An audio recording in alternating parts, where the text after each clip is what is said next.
What up, YouTube? It's your girl DeeDee. Welcome back to another live stream. I hope you guys are doing well. Happy Friday, y'all. It's Friday already. Shout out to y'all. Shout out to everybody in the building, everybody watching. Listen, one in the chat if y'all can hear me fine. One in the chat if y'all can hear me. Let's do that first. One in the chat if the audio is good. One in the chat if the audio is good.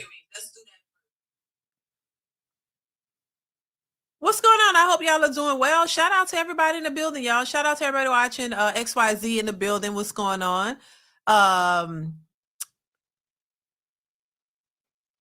Alex, what's going on? Alex says, I won't be able to watch him doing an orientation for a new job yet.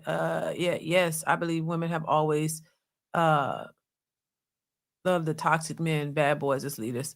Got you, Alex. Shout out to you, Alex. Shout out to you for orientation for the new job. Shout out to you. Thank you, Alex. Timothy, what's going on? See Irvin in the building. Lorenzo Redmond, how are you guys? Thank y'all so much for being here. Jay, Anthony H, Successful MD, Daryl, George in the building. What's going on? J2 Fresh, what's up? How are you? So as you come into the building, make sure you guys also hit the like button. Hit the like button. Hit the like button. So title, do women confuse toxic bad boys as masculine leaders? So I want to know y'all thoughts on it. So make sure you chime in the chat. I want to get your thoughts on this one. But I do have a video that I want to share because this video kind of prompted this question for me. Because of the interactions that I saw on this particular clip. Now, this comes from Jay Hamp. Jay Hamp's podcast, It Might Be Risky. Shout out to him. Listen, I've been binge watching their videos and their lives. Let me tell you something. I like the content that they have over there, honestly. And I think I like the perspective that it's DJ Hamp. I think that's what it is. DJ Hamp. I like how he handles his panels, to be honest with you. I like the way his perspective and the way he does it. I like how it's, he runs his podcast. I will say that. And I think they have a lot of good, interesting points over there. And I want to share this particular video because it was very interesting what occurred on this particular live. I'll try to put the full link to the actual video in my description, so make sure you guys go check that out. But yeah, this was an interesting live stream, and it prompted the title of this video because I wanted to know if this is how women are picking the wrong guys for relationships. If this is why so many women are having these complaints about the guys that they pick, is because they are picking the wrong guys, and they're picking guys based off of this kind of,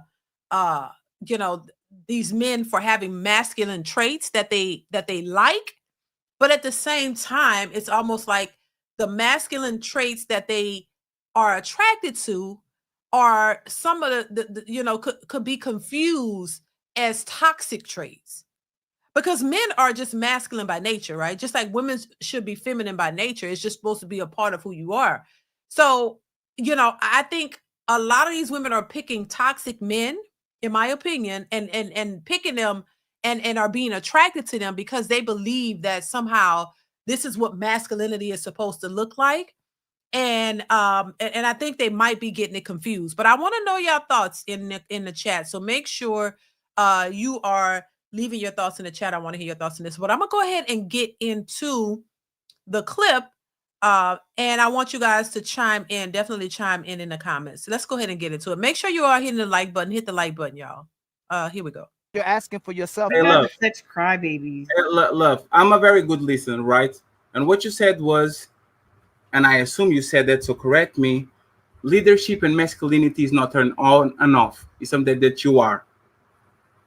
But then you said that these women are masculine, and they always say, if I meet the right man, I will be feminine. Right? So men have to be exactly what they are, static, masculine, stoic, forever, no matter what situation.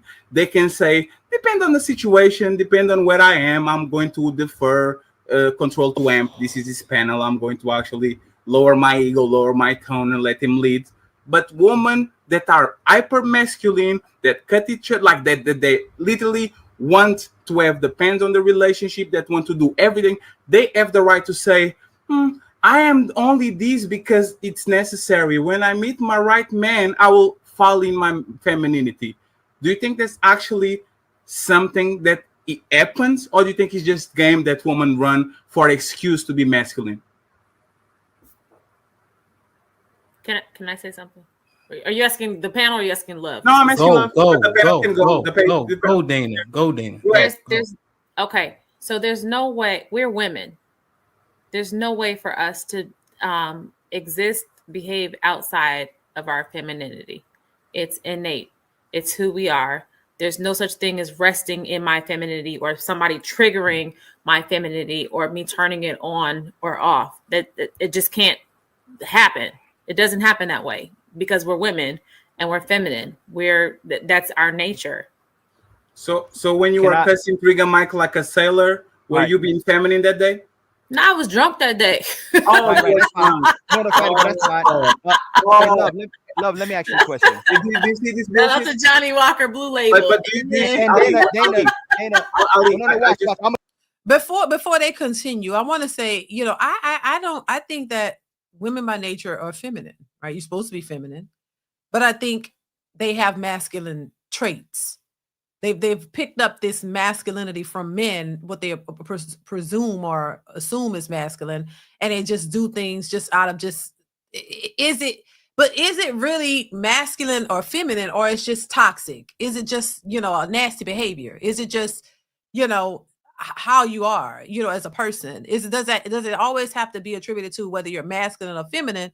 Or is it just that you just have a nasty attitude and you don't know how to talk to people and you're just a nasty person? You know what I'm saying? Like, is it all about being masculine and feminine? If you cuss somebody out, you like to cuss people out. You don't know how to have a conversation. You have a, you have a temper problem or anger problem. Like, is it just masculine and feminine alone, or is it just you have some other horrible traits about yourself that you need to work on and you don't see it?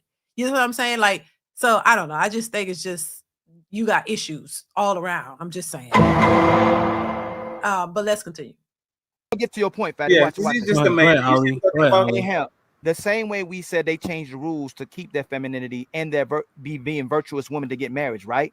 And Love's asking for an actual leader of men, right?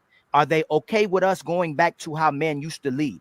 If Dana was disrespectful, Love was disrespectful, a man got physical. A man put you in your place. He made you be a good woman if you were acting out of line. I don't know why you're looking like that, Ro. But if we're act according to nature, just like anything else in nature, if men are actual leaders, you're gonna do exactly what he just told you to do.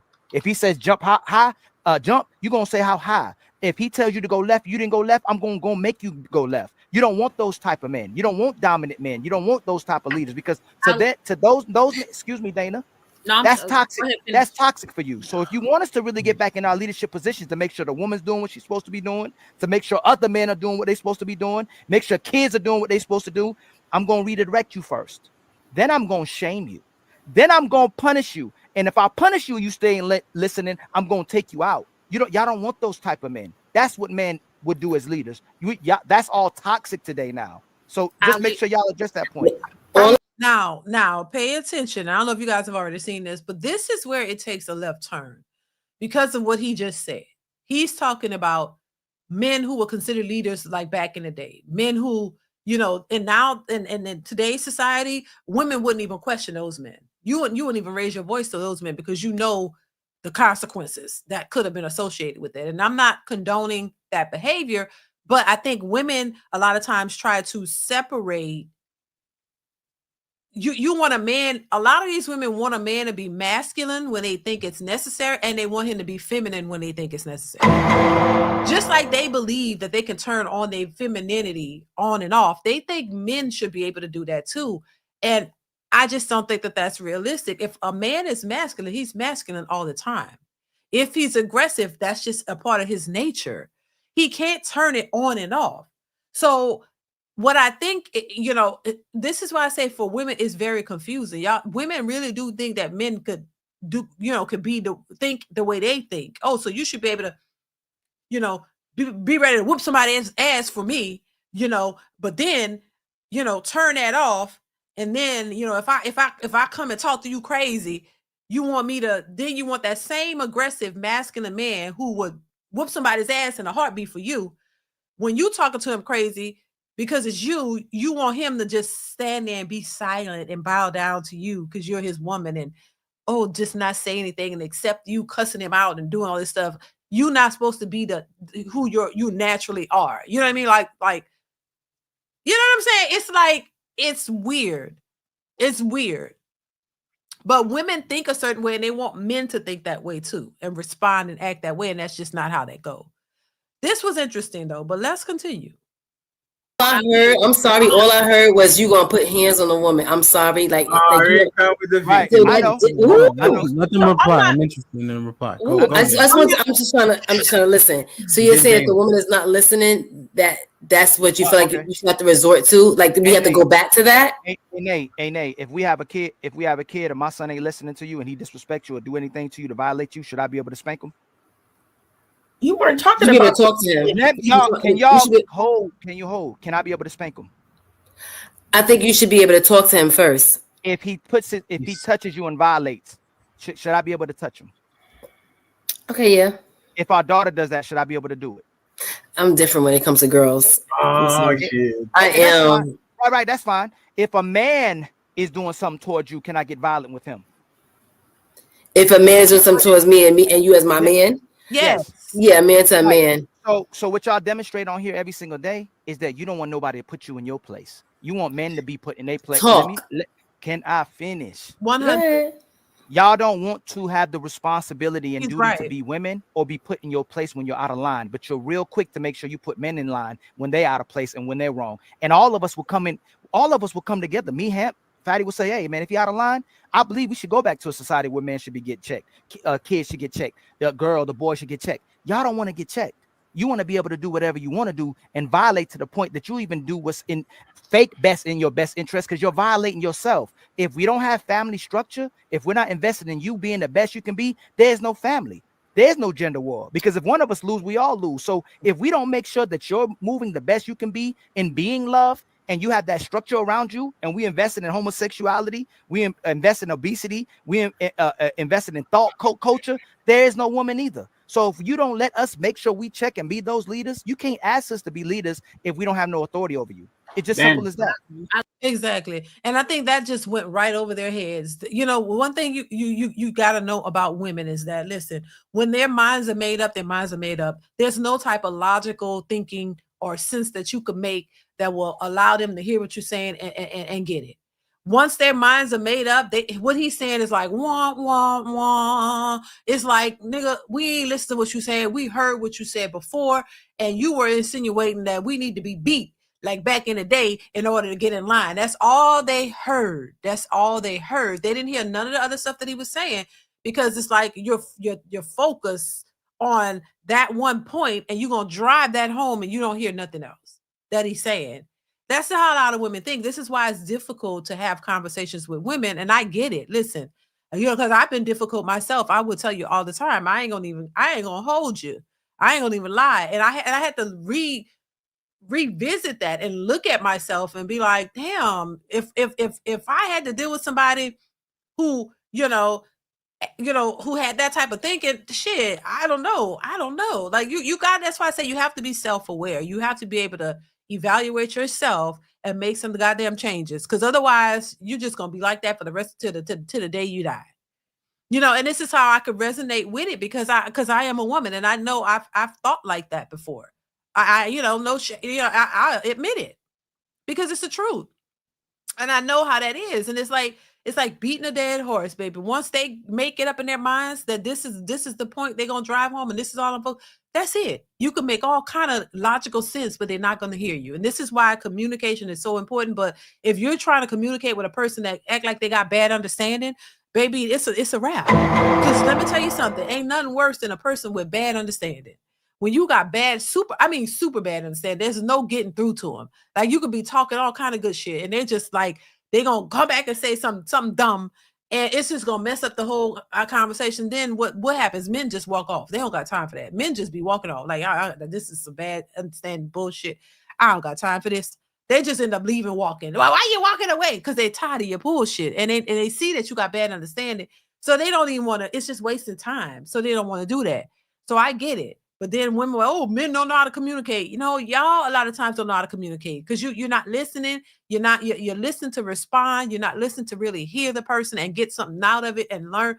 They just think, oh, y'all just want to be right. And I know what I'm talking about and this and that. It's just a waste of time. Successful MD, thank you so much for the super chat. Says somehow they listen tactfully to the sisterhood. Yeah. But you're not getting nothing out of that though, Successful. You're not getting nothing out of the sisterhood. Sisterhood is a bunch of bullshit. But yeah, they listen till you say something they don't like, and then they're gonna go off, you know, per usual. Thank you, Successful MD. Thank you so much for the support. I appreciate you. No getting through. Exactly, XYZ. Let's continue though. Well, I want to get another answer. Go ahead, Dana. Go ahead, Dana, for that question. Ali, I hear what you're saying, but the problem that I'm having with what you're saying is that you're equating, and let me finish before you interrupt. The problem is you're equating leadership and physical abuse. Like there's no way to lead without because you're talking about reverting back to old ways. You're talking about reverting back to old ways. So in a different time, if I'm going to discipline or if I'm going to lead, then I should be able to put hands on you. That shit is fucking wild, bro. That shit is nuts. And so you can't equate the two. Okay. So if you want to be a leader, then lead, but that does not, the two don't make sense. And the way it came out to me was the best way to lead is you got to put your hands on. Like, I'm sorry, that's how I heard. That's how it came. I'm telling you, that's what I heard. But didn't he say he gave like levels, right? This is why I say their listening skills are subjective. He said first, he lined it up, if I'm not mistaken. Didn't he say first one thing, another thing, and then it could resort to that the same way you raise your kids, right? The way you discipline your children. For some, everybody don't discipline their children the same way, because you know, some levels of discipline may not be required depending on the child. So some kids, you know, if y'all have kids, some kids you don't have to raise your voice. You could tell them to do something and they just do it. Others, you got to raise your voice. Others, you got to let's tap. You know, that's what I called it when my babies were little. Let's tap. Okay, hold on. You ignore me when I'm talking to you nicely. You don't hear me for some reason.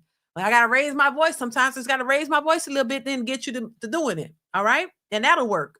Then other times, oh, you just straight ignore me. You know what I'm saying? Okay. So I got to like tap, let you know, okay, I'm not playing with you, get it done. And boom, that's really all you have to do.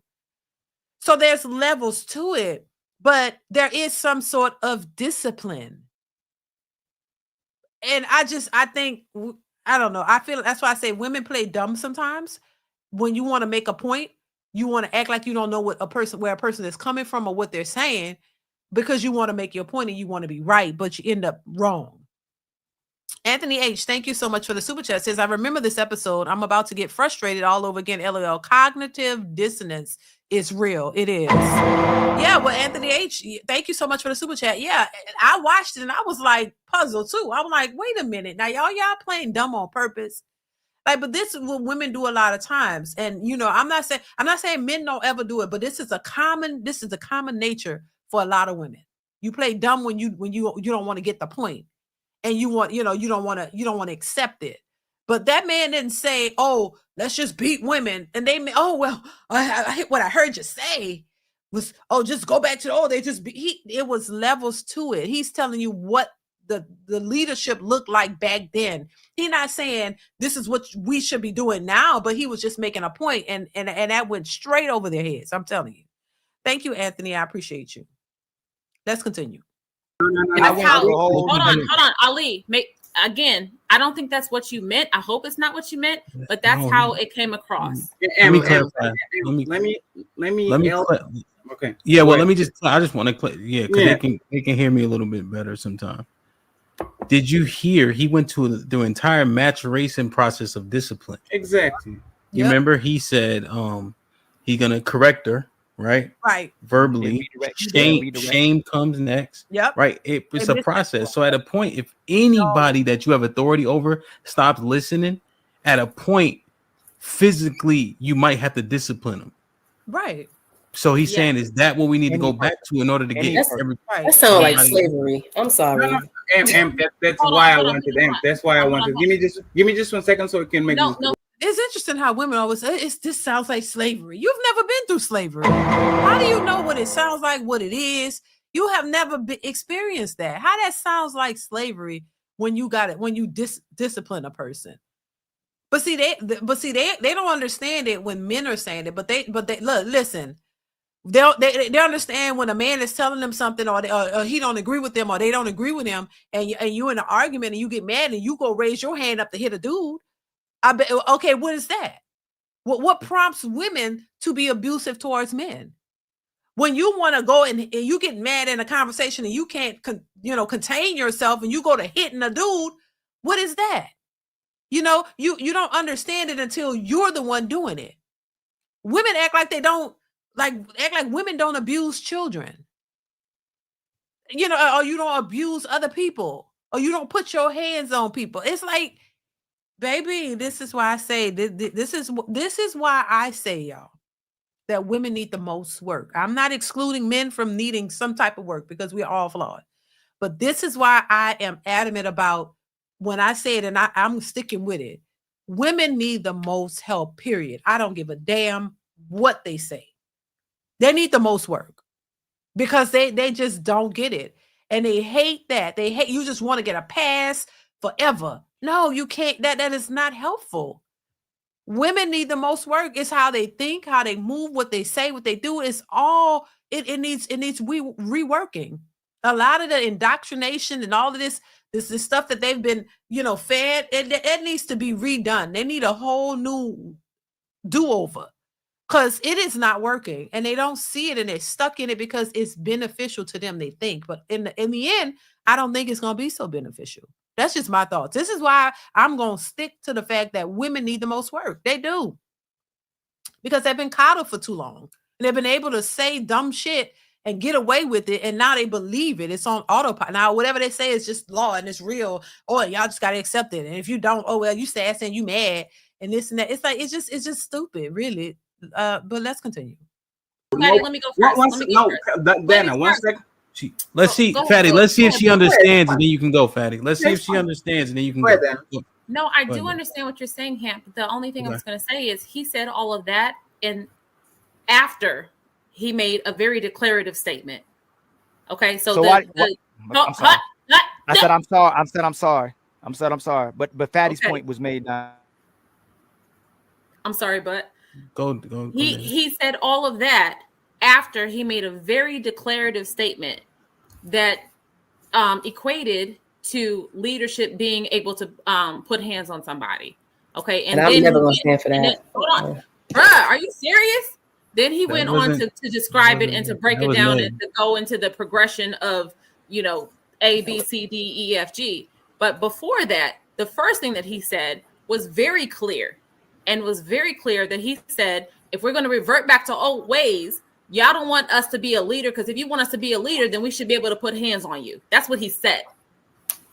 Okay, so this is why Trigger Mike got the smoke, because we're talking about abuse. Stop looking at the chat, please. I'm still talking. Fatty. I got Charlie. Actually, I got Charlie. I got you. You're about to go to the alpha, right? It's not even like, this is why you want fake leaders, and you guys are actually want control of relationships. You will proper leader that does exactly what you want. Remember what Ali said. If our kid puts their hands on you, you want our lead to actually punish him. If another man puts their hands on you, disrespect you, like whatever, you want another man to actually put their hands on another man. This is current society. Everybody gets punished by their bad behavior. But as soon as a woman is inserted on that, oh, I don't think we should be doing that. You guys are not against violence. You guys are not against man to man, though. No, 1 second. You are against women having consequence, because in real life, what happens is, if I make a rule, everybody follows the rules. I am. If I go to Nay and I'm beating her on the street, Amp and Il Canal, they are going to fuck me up because there's their moral duty, there's their contract, the societal contract that they have with community. They are going to defend you because you are weaker than me, and you guys are okay with that. If my kid puts my hand on you, you are okay with the dad saying, hey, I talk with you, you put your hands on your mother, I'll fuck you up. But as soon as we put the responsibility on a woman to play the same game, it's not over, it's not a...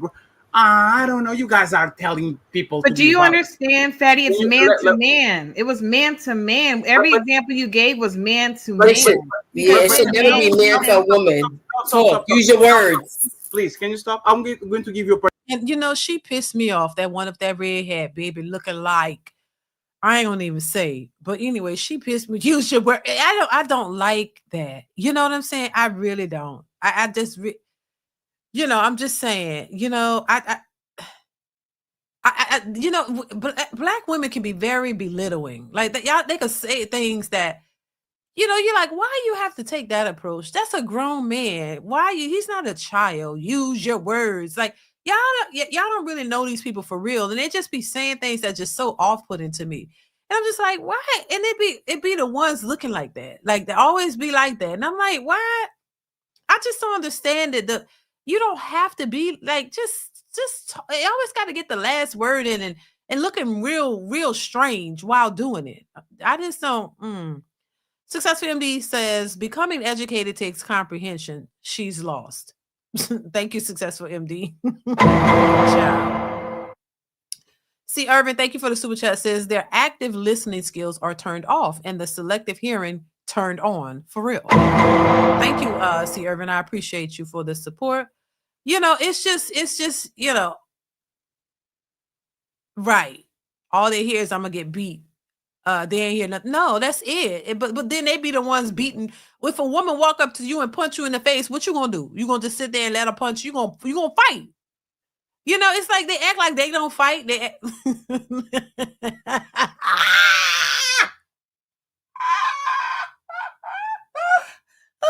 Oh Lord.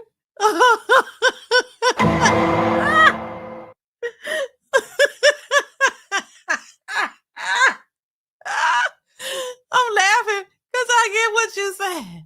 Oh my God, baby, no lies detected. But anyway, yeah, it's you know, it's selective hearing. It's just, oh Lord. And you know what? That's why I say, look, you have to, it's such a freeing place to be self-aware and know yourself and have better understanding of and being able to communicate in a better, you know, in a better way, because you be a little bit more happier, in my opinion, because you won't be so bitter and mad all the time. These women look bitter and mad, a lot of them. And a lot of women on these podcasts look bitter and mad and angry. They be looking like they done been through it. And it's like, who wants to be sitting around mad and angry and bitter looking all the time? Like, cause y'all so stuck in this angry place, it just shows all on your face. And I'm just like, no, I think when you become self-aware, you start learning yourself, you start learning how to communicate with people, you know how to listen to what people say, be a listening ear and shut the hell up, and get mad when a man tell you to shut the hell up. But sometimes you need to shut the hell up. Hell, I have to tell myself sometimes, shut the hell up. I tell myself now, be quiet. You know, it's to that point now. I realize, okay, I'm talking too much. Let me shut up and let the man talk and say what he got to say. I got to remind myself to do that sometimes. That's what I'm saying. I know what the shit is because I've been there. I'm no different. I just know myself now. I understand it better, which makes it put you in a better space because now you know how this works and you can work with the person better when you understand what's going on and you learn how to shut up sometimes. Shut up. Zip it up. I'm talking too much. You can't ask a person a question and then keep talking. You got to let them respond. Let them respond. Hear them through. Don't wait for gotcha moments and aha moments for you to just start talking and rambling and going. Let them talk. Listen. Hear them before you respond. Understand where they're coming from. That could save a whole bunch of relationships. Hell, if people could communicate better and listen and really hear a person as opposed to just waiting to respond, oh, you might could get somewhere. But you see clearly a lot of these women are still stuck.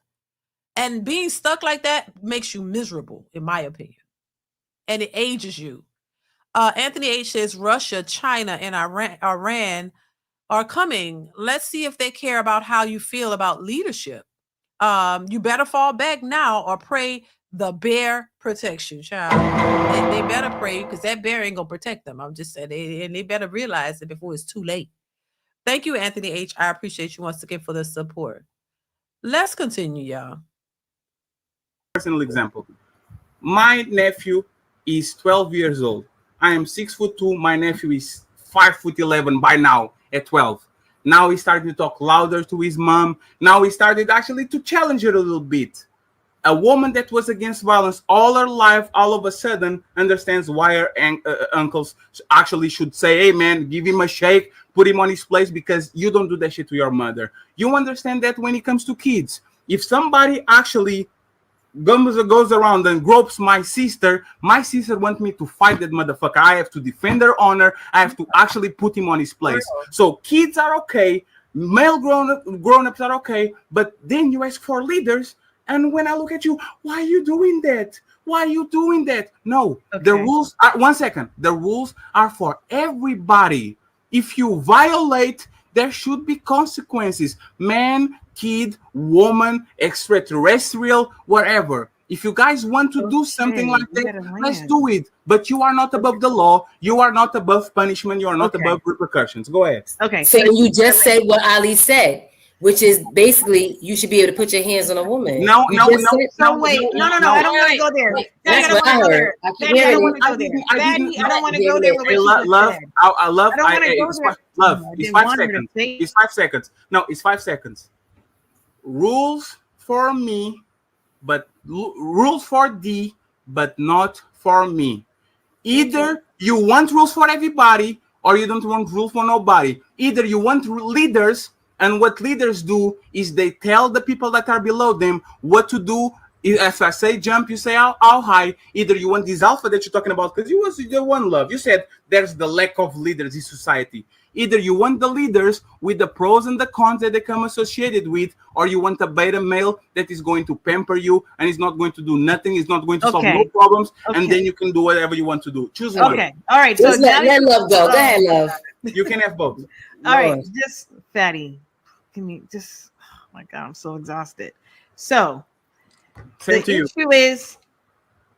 No, I said I'm exhausted. I didn't. Yeah, I'm exhausted too. By you, I'm exhausted too. But I stay here because I'm a man. Are you gonna keep on talking? Absolutely not. Go ahead, lady. You got this. This decorum is gone. So the issue is that you're equating leadership initially from my lead with abuse and putting your hands on someone. Okay. Now, as a true leader and as a man, it has been stated on this panel so many times, your simple presence, your voice should enact change. Your immediate response should not be to put your hands on a child or a woman. I didn't say that. No, are you listening to what I just said? Yeah, I'm listening to what you're saying too, and the man didn't say that. So why would you bring that up? He didn't immediately go and whoop your ass. Some of y'all need it. I'm just saying, he didn't say that. He didn't say immediately, I'm just knock your head block off. You know what I'm saying? Like so why comment in that way, respond in that way when that's not what was said? It's like they purposely missed the point, and on purpose. And it's like, oh Lord, it's exhausting. And I'm like, damn, if y'all been in a relationship with a woman who talk like this, listen, if you stayed for any amount of time, baby, I feel for you. Really, I get it. I understand why men just are exhausted and be like, I ain't dealing with this shit no more, ever again. I hear some men who be saying, look, I was married and my wife left me and I ain't never doing that again. I mean, they made it, put that in all caps. I ain't never getting married again. I understand, baby, because if this is what you like, this is draining. I get a headache. My head start to jumping when I'm hearing them talk, because it's like, y'all bitches, I'm just saying, like, y'all, oh Lord have mercy. If this what men got to go through on a constant basis, I understand. That's what I'm saying. I get it. Like this is beyond, the scope of what anybody should have to deal with. But this is the nature of a lot of women and the issues that a lot of men are dealing with when it comes to women. And I think women always want to point out, oh, the men are this and we got to deal with this deal. No, y'all, a lot of times they put themselves in situations they know are not good for them. And you deal with that because you put yourself in that. But I'm just saying, just to be able to have a conversation and you understand and listen to what I'm saying without interjecting and trying to talk over the dude and all this kind of, and then you belittle them at the same time. You talk over them. You dismiss them. It's a lot of things that women do that is very demeaning towards men and others. They don't do this just to men. They do it to each other. But if you're in a relationship with this woman, this is what women do for the most part. I played that video, I think a couple of lives back, of that lady on the beach with her man, her husband, and she was talking to him crazy and all this. And that's typically how a lot of these relationships are. The women get to get their say, and the man, he gotta fight to get a word in. And every time he says something,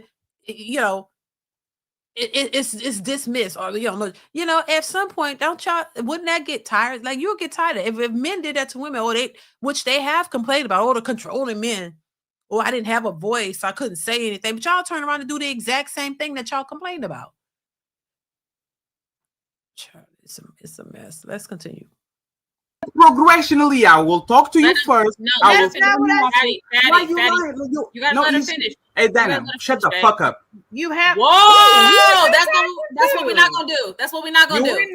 No, that's exactly what you're going to do. You are going to be quiet.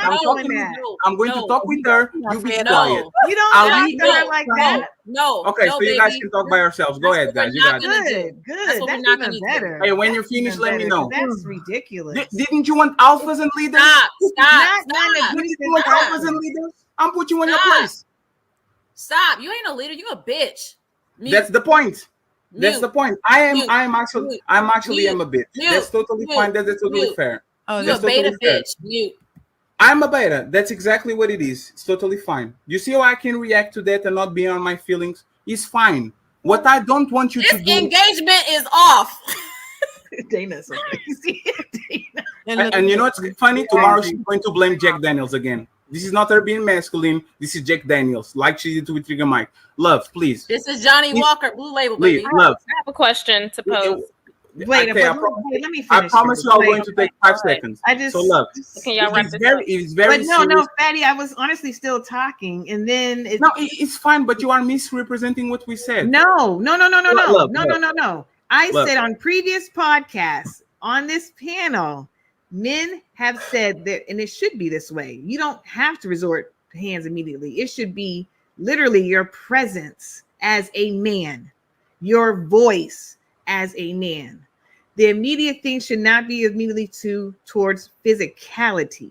If you're a true leader. That's what Ali said. And so, right. So I don't want to be misrepresented, is all I'm saying then. So yes, we still want alphas. So where do you Alphas disagree? do not mean. Hold on, Fatty. No, I'm asking where she disagrees because she's saying what she agrees. But you're asking while she's talking. I'm trying to hear what she's saying. She's just I'm trying to pause too. I'm trying to do the same thing. I feel you. Hold on, player. Hold on. Okay, I'll be quiet. I apologize. Go ahead. Oh, thank you, sir.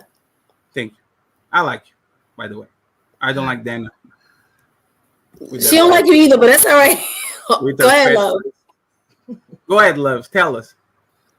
So alpha and the leaders are lacking because when a man immediately resorts to violence and physicality, that's because he doesn't own and rest in his masculinity and his alpha, honestly. And so you immediately go to the hands. You immediately go to physicality when your simple presence.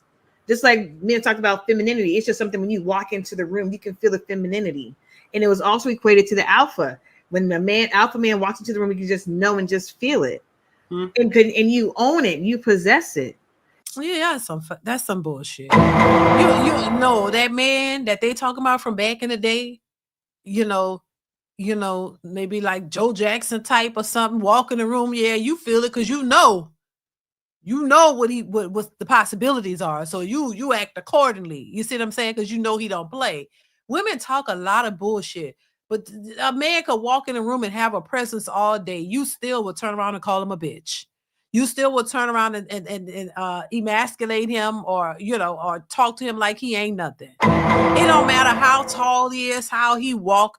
If he say something that you don't like, you'll be ready to disrespect him. So because you know there's no consequences. You see what I'm saying? See, Joe Jackson type, or come in there and you know what he about. You're not gonna try him. That's the difference. See, women try the men they know that they can get away with that with. A man you know you can't get away with that with, you ain't gonna even try. You ain't even go that route. It's like it ain't about just your presence. I mean, come on. I think it's bullshit. XYZ, thank you for the super chat. Says all she heard was beat and enslave women. Exactly. That's it. Nothing else. And that's all a brain can focus on. Thank you, XYZ. I appreciate you. It's just a bunch of foolish talking, honestly. And so when you say something to a child, sit down. A father can say sit down without saying shut the F up or sit the F down. Sit down. And the child will sit down. Now, if another grown man is involved and he tries to put his hands on me, absolutely, because that's already the art of war between men. That's been established on this podcast before too. Mm-hmm. So we've never said, yes, we still want alphas. We still want leaders. We don't want abusers. Okay, so this is why I ask you to explain what you mean by alphas. In nature, alphas are takers. Alphas will delete, alphas will grape, alphas will do anything at their disposal to get the results they want. Betas are more compliant. They will actually defer to women. They will. Did you say rape? I'm sorry. Did you say rape? I'm asking. Yes. When I say in nature, let's go to the cave age, right? Like our predecessors, right? An alpha is the dominant lion. It kills all the cubs from the former alpha. It doesn't want to share authority. It's actually ruthless. He's a person that will always put himself first because that alphas used to do. A beta is more compassionate. A beta will defer more. A beta will put you first. A beta will actually put you on a pedestal. So what I'm telling you is that when you choose an alpha, be careful with all the consequences that comes with the alpha, because it's more probable, that is more probable than alpha says, I love you, and then he goes on a business trip, sees Nay and fuck Nay. A beta will say, oh my God, hell no. Watch it. No, Nay. He's not a. But see, this is why I pose this question, because I want to know. I want to know your thoughts on this, because okay, this whole alpha and beta thing, we know the alphas are supposed to be, the masculine, strong presenting ones, and the beta is supposed to be the weak ones, right? But as men, you're naturally supposed to be masculine, right? Just like women are naturally supposed to be feminine. So when you separate the two, alpha and beta, would you consider a beta a man who has he's a man, right? He's not feminine. I'm just saying. Well, I would ask this question. What do you call a man that's just a man, who's masculine, about his business, has standards, all these things, but he doesn't beat women and he's not toxic, but he still can hear your point of view, but he's also going to make it known where he stands and what he wants and what he expects and all these things. But he's not going to knock your head in between the wash and the dryer. He has respect for women. He's not going to call you out your name. He's not going to do all these things. He's just a man. He's not going to tolerate your BS and all of that. He's going to have a conversation with you because he wants understanding. Just a man who, but the way they talk, like, they make it alpha is the top dog and the beta is the weakling. Okay.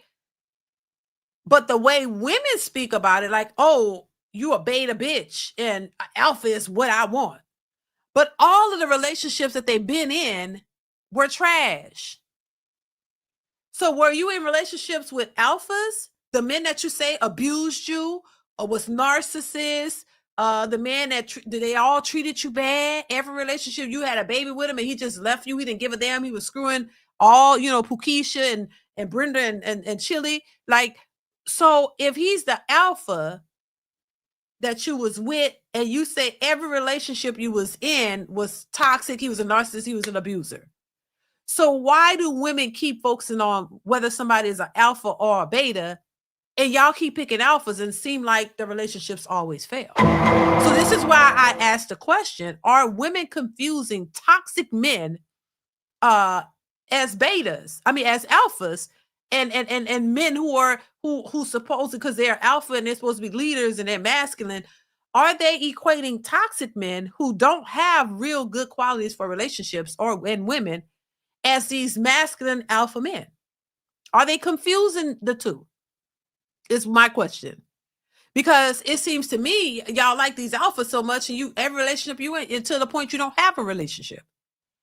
And a beta, based on what I've gathered from being on these social media streets, is I guess supposed to be the weaker one.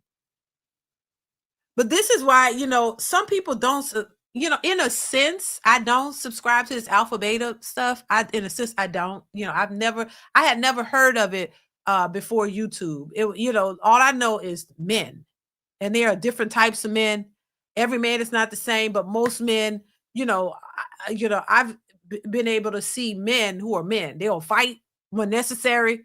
They don't back down, but they also know how to respect women. They don't beat women. All men are not abusers. A lot of men are very composed. They've been in situations where women in their face, and they know how to compose themselves and disassociate from her, because they know if they don't, they know what could happen.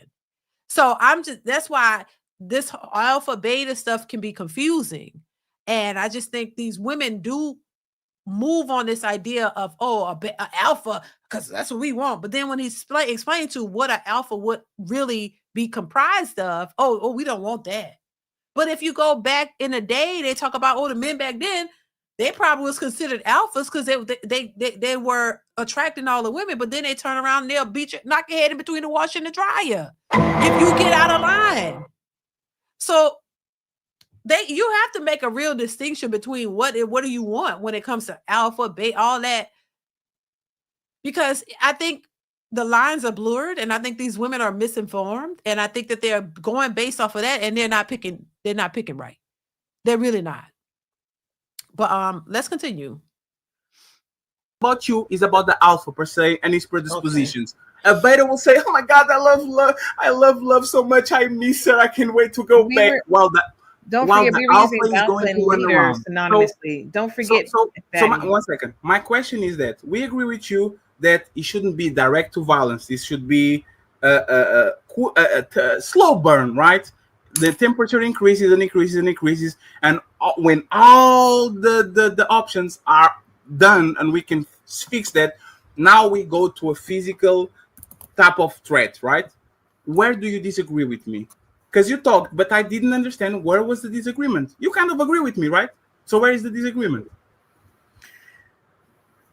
I use alpha. Go ahead.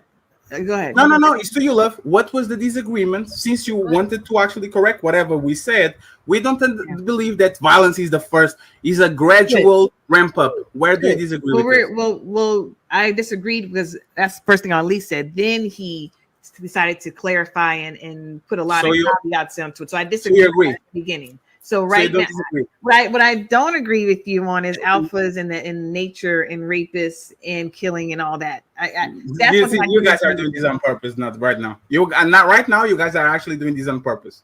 Because it's funny. You don't disagree with nothing that the man said. Nothing. You believe in actually ramping up when things are not being solved by talking. You agree with him. You just want to make him look bad. And when I ask you, what do you disagree? You said, I agree with the clarification. So you agree with him. So why are we wasting time?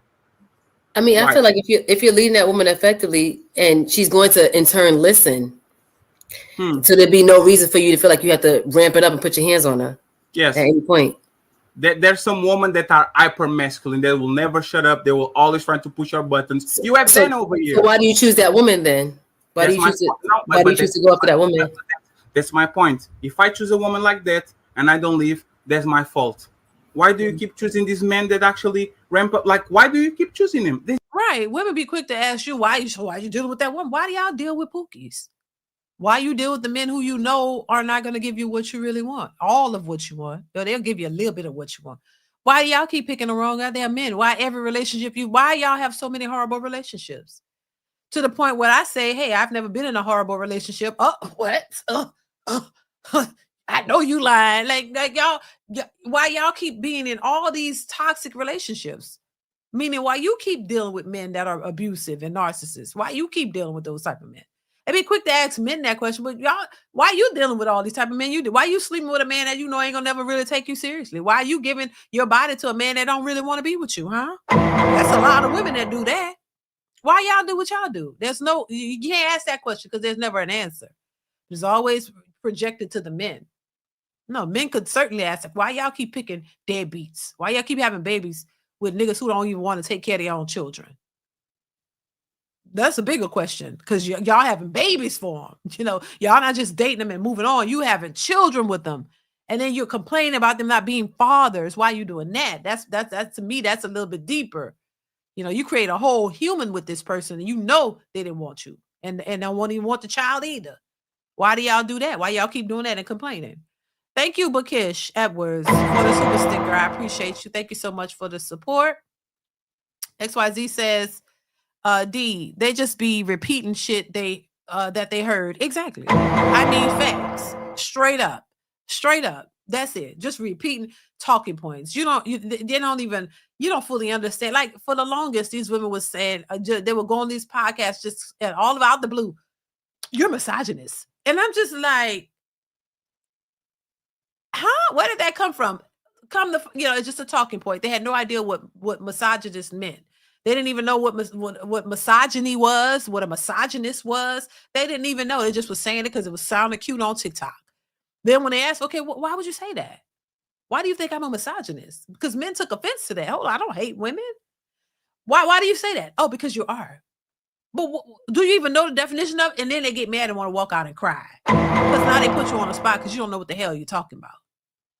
It happens all the time. Thank you, XYZ. See, for the most part, if I don't know what I'm talking about, I'm going to tell you I don't know for the most part. You know, there were some things I thought I knew and I didn't know for real. And then when I found out, I was pissed. You know what I'm saying? Like you think you know something and then somebody tell you, oh, no, that's not what it is. Wait a minute. And then I got realized, but no, for the most part, if I don't know something, hell no, what's that? I don't really know. Tell me. I learn something new every day, I say. I don't see nothing wrong with it. But when you trying to be right and you got all these degrees and you think your degree makes you better than everybody, oh, you going to move like that. Nah. If I don't know something, I don't know it. Shit, I don't know everything. Enlighten me. Teach me something new. Shit. Tell me something I don't know. I'm open. Thank you, XYZ. Let's continue. This is my point exactly. Women are ready to take accountability for the bullshit that we do. It's fine. But if you feel like these women are hyper aggressive, and maybe they're alpha women, why are men choosing those type of women then as well? If they feel like they're not going to be able to follow suit and listen. Imagine if a guy chooses to date Dana, hey bro, you know where you came from. You have hundreds of hours of film on her.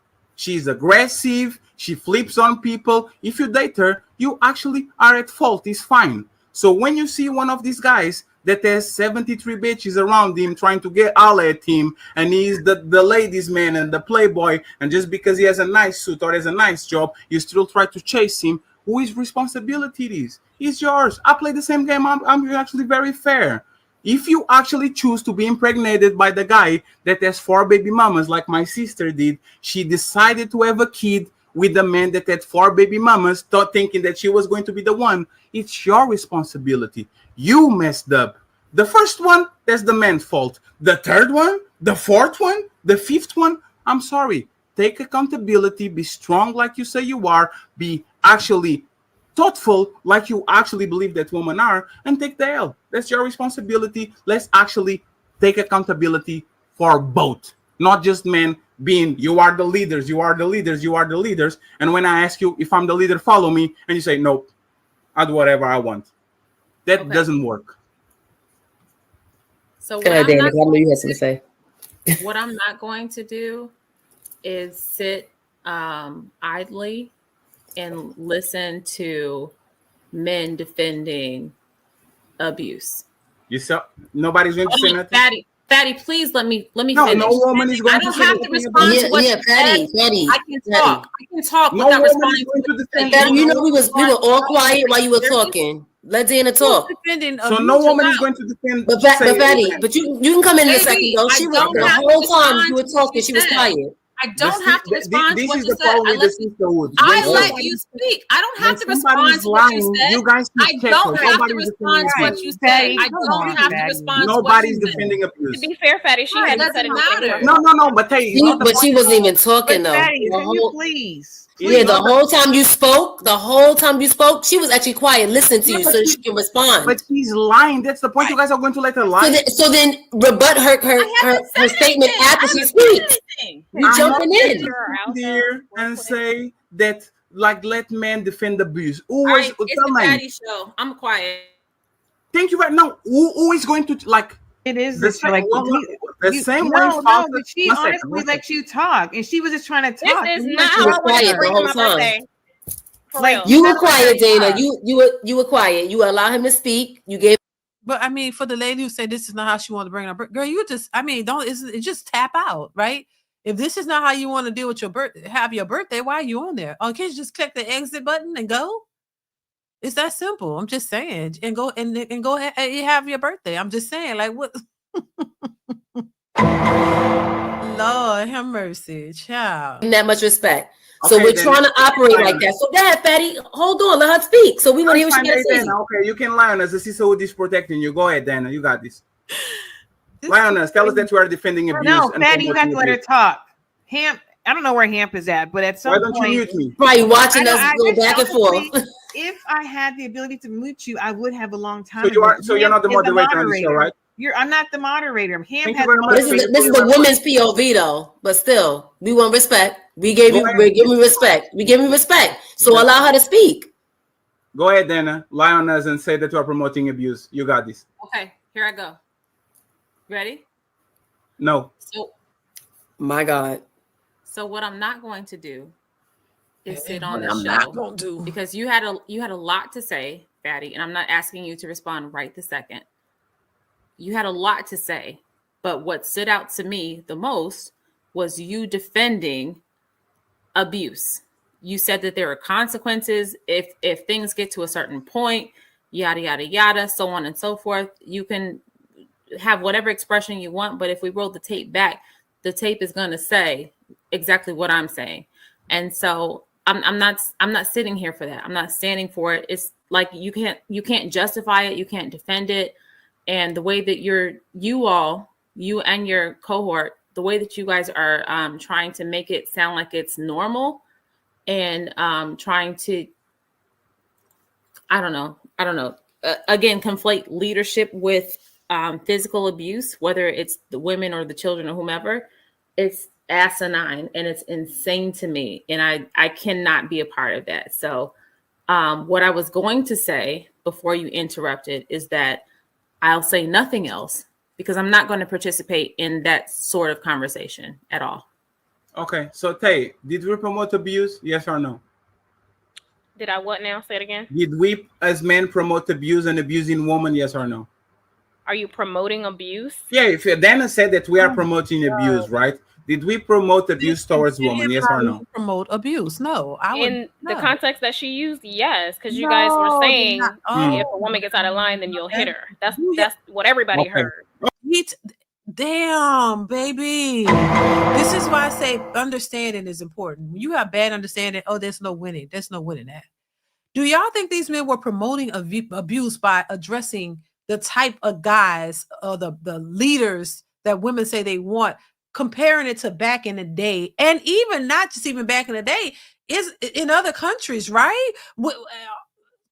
Somebody mentioned other countries. Other countries it's not a matriarchy in them other countries, right? It's a patriarchy, right? The women in some countries don't have free reign to be like women in the West, right? You don't have. Somebody was telling me in the country some other countries, you get out of line, so them men could knock the shit out of you and nothing, and that's it. That's just the law. Like, so it's not even back in the day. There are countries who still operate in that way where the men are the leaders and what they say go.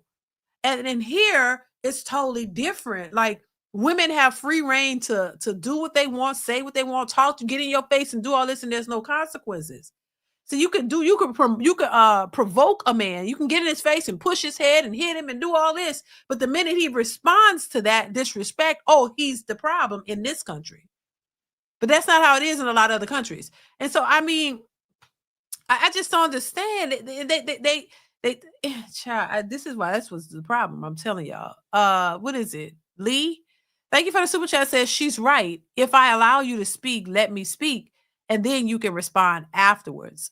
But I think what he was saying was, thank you for the super chat, Lee. I appreciate you. If a lot of times, and I see this happening too, you can say what you want to say, but when you start saying something that is you're accusing somebody of something that is not true, they're not I've seen this happen. They're not gonna let you just say that, because that makes them look bad. If you're saying something that they're saying is not true and you're accusing them of, they're not gonna let you just keep sitting there and telling a lie. So I could see a person responding in that way because what you're saying is not true, especially if you're accusing me of it and I know that's not what I'm doing. So why would I keep letting you just spew something that is untrue? So I think that's where he was coming from with that. Thank you for the super chat. I appreciate you. Let's continue. Okay, that's fair. I mean, I hear what you were saying, like backing it up. You guys were, well, the point you were trying to make was, do we need to go back to the old ways? I don't know what the old ways were. I didn't live in those times. But if we're talking about cave days, then that means everything's going to have to change, not just men. You know what I mean? Women are going to have to change too. Like, meaning we can't work. We got to go home and we have to be home with the children. We got to like that. So I don't think that was a good, we shouldn't be going down that path. What I want to bring into the light is that in a marriage or relationship leading to marriage, I think there's compromise needed on both ends. And what I've gathered from my intelligent conversations with the men that I respect in my life is that men need respect and women need love. Do you agree with that? I'm defending eating woman, so I don't want to talk about love and shit.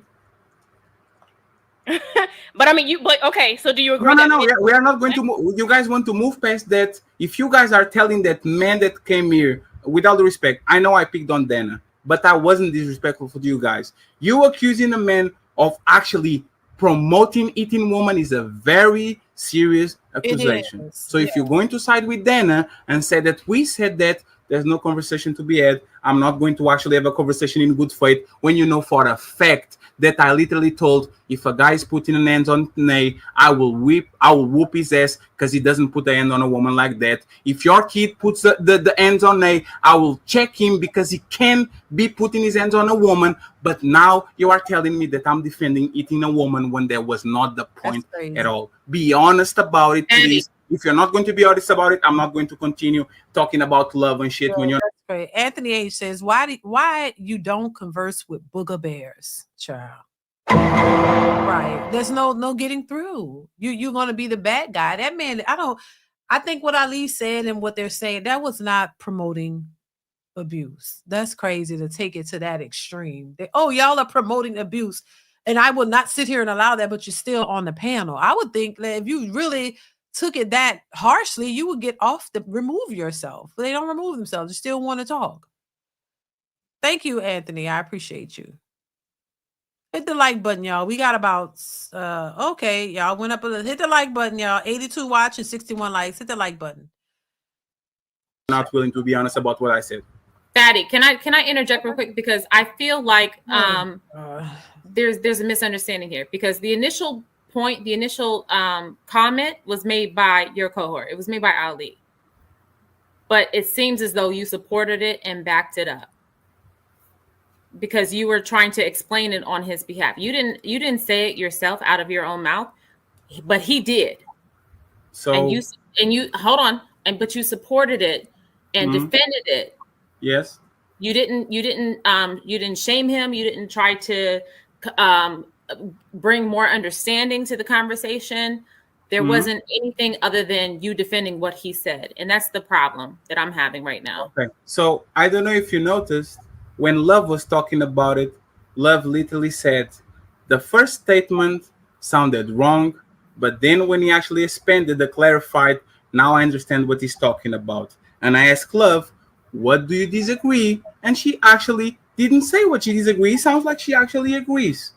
Again, she doesn't. We expounded on it. I get it sounds rough, but we actually explain why we said what we said.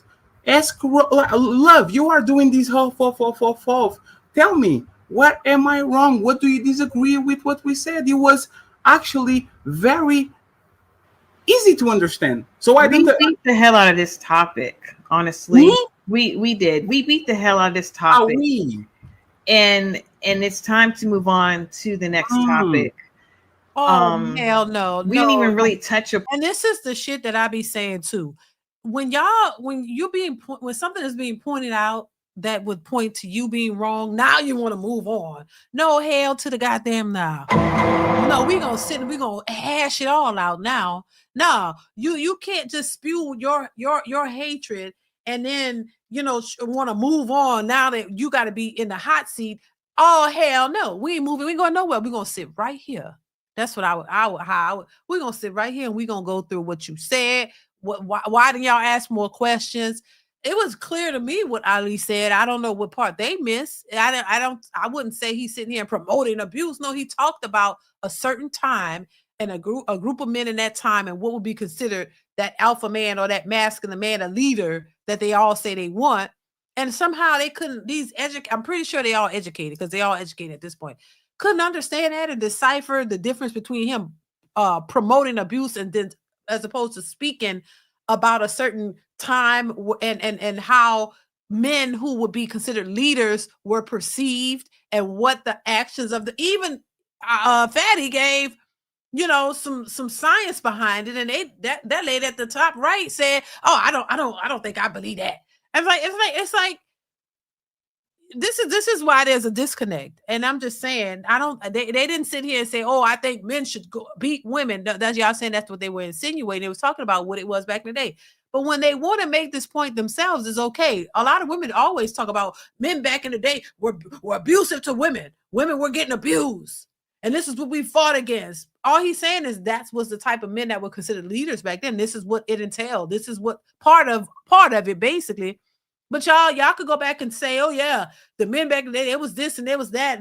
And women got tired of this. And it's like you can acknowledge a point in time when you are presenting it as a point. But when a man does it, oh, my God, I would not tolerate them talking about promoting abuse.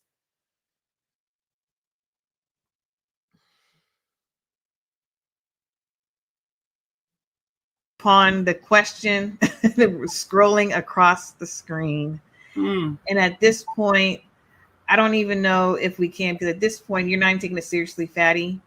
There's 8 people on the panel. You guys can carry the show. Then I've been drinking Jack Daniels for the whole show. So it doesn't matter. And you're being very facetious. So me sober is me that is not going to actually allow the show to continue, but then being drunk and saying that you're deflecting. That has nothing to do with I'm not her deflecting. being drunk. I'm like, telling who cares you about her being drunk right now? She's not drunk. And she's not even drunk. I can tell she's not drunk. Trust, because you'd have been a whole bunch more bees. First of all, Fatty, you and these filters. Are you even taking the show serious right now? I was taking the show serious until you guys said that we are promoting eating woman. After that, either you refrain from that or I'm going to actually fuck up because there's nothing left to talk about that. Then you need to mind the company that you keep, because that's what happened. Ali said it and you didn't like rebut what he said. I didn't make this up. I'm not so drunk. Everybody agrees with that. Ali came back to rebut it real fast. So go ahead, Ali. Say what you had to say. So this is a clear example of what our women are doing in society, and why y'all aligning with the Queen Makers and the Cynthia G's and all these women that's promoting the deletion of black men, that's promoting the false narrative of black men. We're violent. We're the leaders. We're grapers. We're murderers. This is what y'all promoting all the time when accountability has to happen. Right. I told you and I asked you if you wanted to go back to a society where men were in full authority. Right. If you didn't listen, he corrected.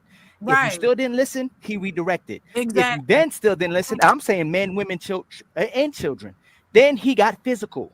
And if he had to get physical, then he could possibly take out. That's the saying, take you out of here. That's the saying, y'all might have said it to your kids when you felt a certain type of way. I brought you into this world. I can take you out. How? What y'all doing right now is extremely disrespectful, It and it's is. dangerous. The fact that you'll say we It promoting is. violence when we said exactly what we said. Nobody supports us because we promote violence. Nobody would be with Ali and Fatty if we promoted violence on the people and we promoted stuff like that towards women and say, hey, we should just be violent towards people. What's funny is women and men that the beta men's y'all like, they'll support your narrative too if they don't like an alpha man or a dominant man or men like Fatty or Ali. They'll lie and push that narrative as well too. But the fact y'all know, you've seen me before, you know me. The fact that you'll keep pushing it after he even said exactly what I said and you heard what I said it shows how dangerous our women are even to us. Exactly. And y'all And have they don't give a sons, shit. y'all have brothers, y'all have Mhm. fathers, uncle, grandfathers, and men in your families that you'll Right. even allow other women to support this narrative when it's convenient, when you have to be accountable. So I'll just say that. Say what you want to say when you if you're being truthful, say it. I'll own it. But when you're being disingenuous and go this far to say that we're promoting that, it's extremely dangerous, and it says a lot about our community and what black women do. Not the ratchet black woman, not the so-called thotty black woman, the classy black women, the so-called good women, the educated black women are doing this. Not the worst of our women. Well, they do it too, but y'all supposed to be the good ones. Yeah, they full of shit, and he's right. He's absolutely right, and they don't care. They don't give a damn. They know they wrong, and that's why they go to looking off and all this. Because y'all know them men are not promoting no goddamn violence and abuse. That is crazy. It's mind boggling. But this is when women are left to their own devices to say and feel. You feeling all day. You don't know what's gonna come out your mouth. You just feeling all kinds of shit. So your feelings, could allow you to say anything. Could be as reckless as you want to be. And I just think it's just crazy, but I think that is dangerous. You know what I mean? Even to put that out there and really own it, like they're really out here promoting violence and abuse. That's crazy. That's what drew me to this episode, because I'm like, what? And this is what women do a lot, and nobody checks it, and then this is and this is why men don't want to deal with a lot of women, because who wants to be put in a position or be labeled as something that they're not? It's crazy. Hit the like button, y'all. Please hit the like button. We got 68 people in here. 68 likes and 90 watching. Come on now, y'all hit the like button. Hit the like button, y'all. Ali, I'm sorry. Where did hidden women even come from? Let's get in savings, honey. I'm sorry. What you're saying is true. What you're saying is the words that have been spoken are damaging. They can do real harm to your reputation, to your career, to all of those things. But we're not accusing you of these things. We are responding to the things that you all have said. So let's be very clear. We're not making. Hold on, Ali. So say what I said. Can I finish, please? Of course. I'm not going to do what you told me to do. Can I finish what I'm saying? This is what I'll do. I'll never come on this panel again. I'm going to say this again. I'm not going on panels when people are doing this. It's one thing for us to disagree and butt heads and not agree. I didn't say none of y'all were just horrible women. As much as men come on here and y'all how nasty and disrespectful y'all can be on men, to men, we still have conversations. We took this to have a conversation in good faith. You're taking it somewhere else. Right. I'm trying to have a conversation with you. But you're saying I promote abuse. Girl, you're saying I promote abuse. That's what you said. Baby, I would be like, girl, I'm not going to sit here and let you, you're going to sit here and lie on me, and I'm supposed to sit here and have a comment. No, it ain't going down. And women don't do that with other women. Like, come on, y'all know if a woman is sitting in your face lying, you be ready to fight. Like, y'all, the ratchicity just comes out. Like, come on. Like, why? But y'all think y'all could do that to men? That is horrible. I'm sorry. That is horrible. Why you think you could sit here and say, point this man that, oh, well, that's what you say. He did not say anything about abusing women. He talked about the type of man at a time. He ain't condoning that. He just made a simple, he just pointed it out.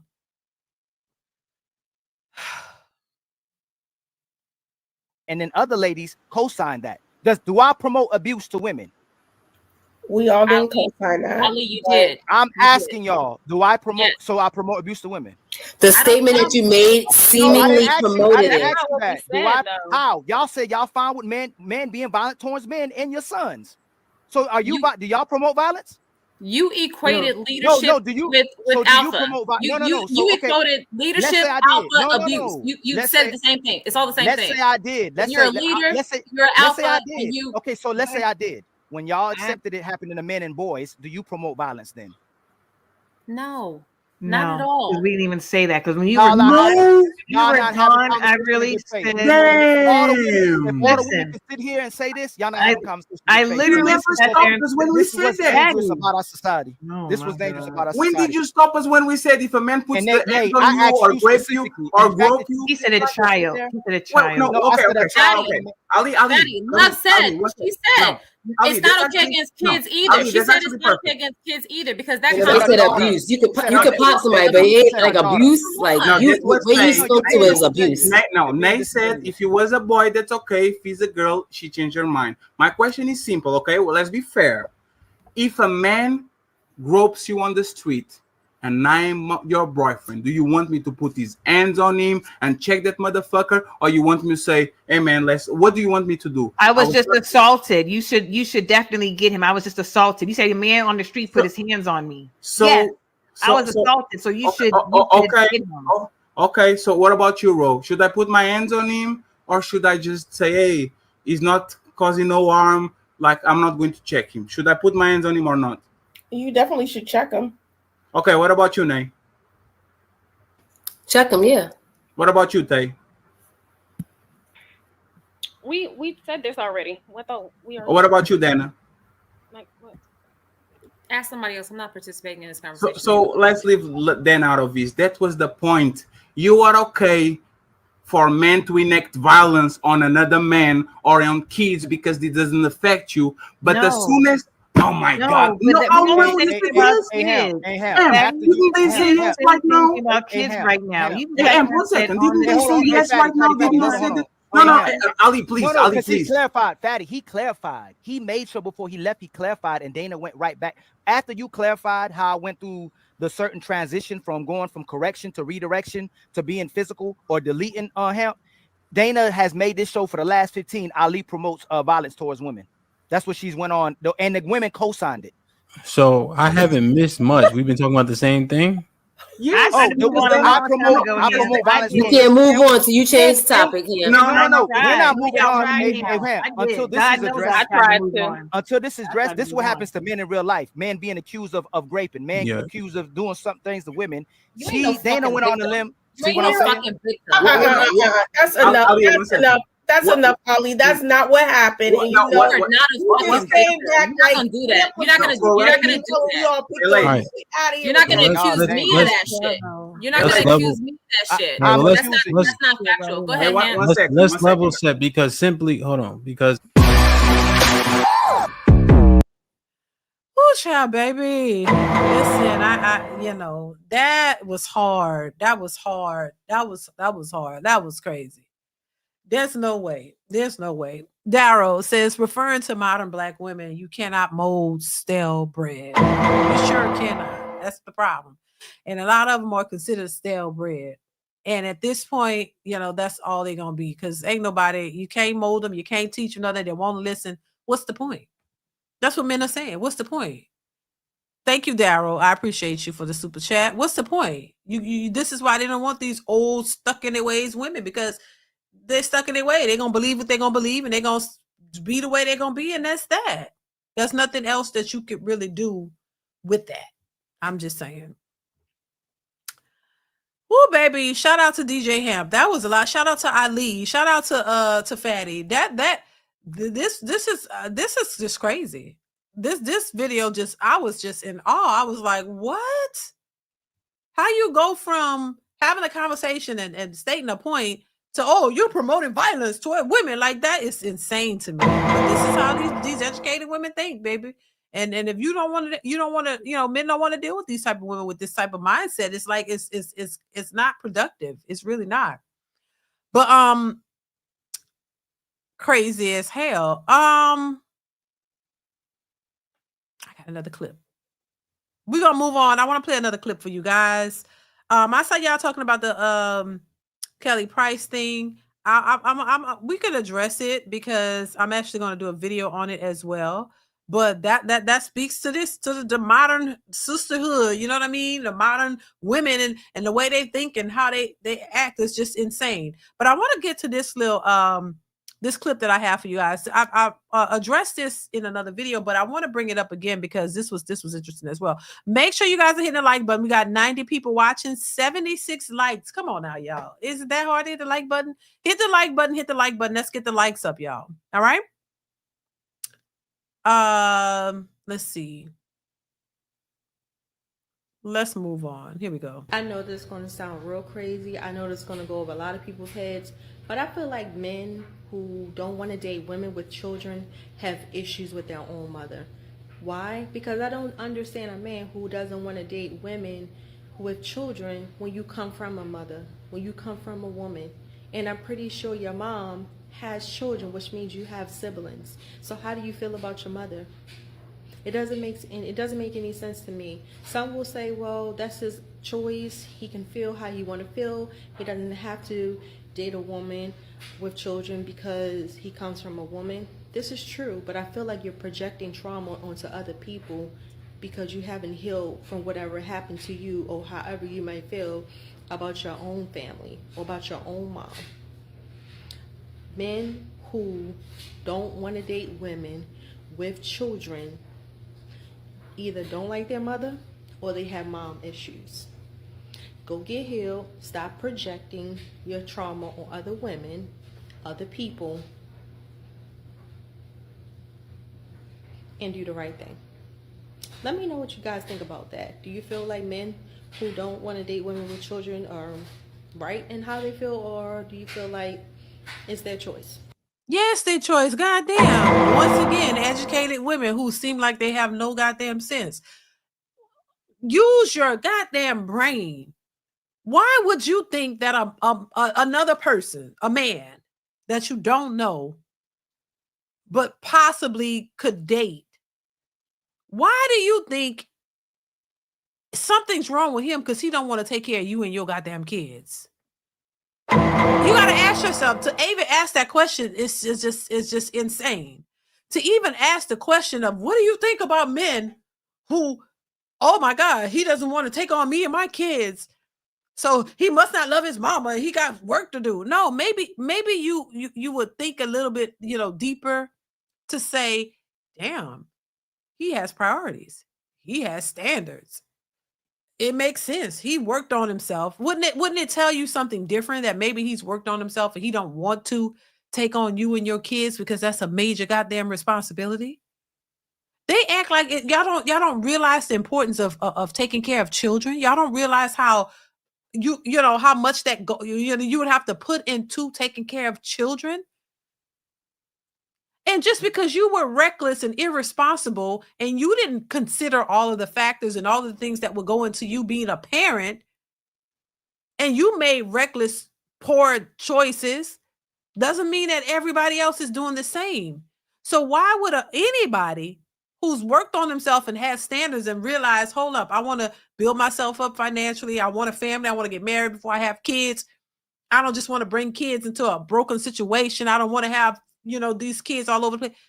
For men who are responsible in that way, why do irresponsible people, women, think that a man, something's wrong with him for saying he don't want to accept the consequences of your toxic choices and behavior? Why is something wrong with him? Shouldn't you look at yourself and say, oh, damn, I can't blame him because, I messed up. I did it out of order. I did it the wrong way. I'm the problem. I went out and just busted open for Ronnie, Bobby, Ricky, and Mike, Pookie, and Ray Ray, and I didn't think about the consequences. I didn't think about my future. I didn't think about the child's future. I was just trying to get to the D.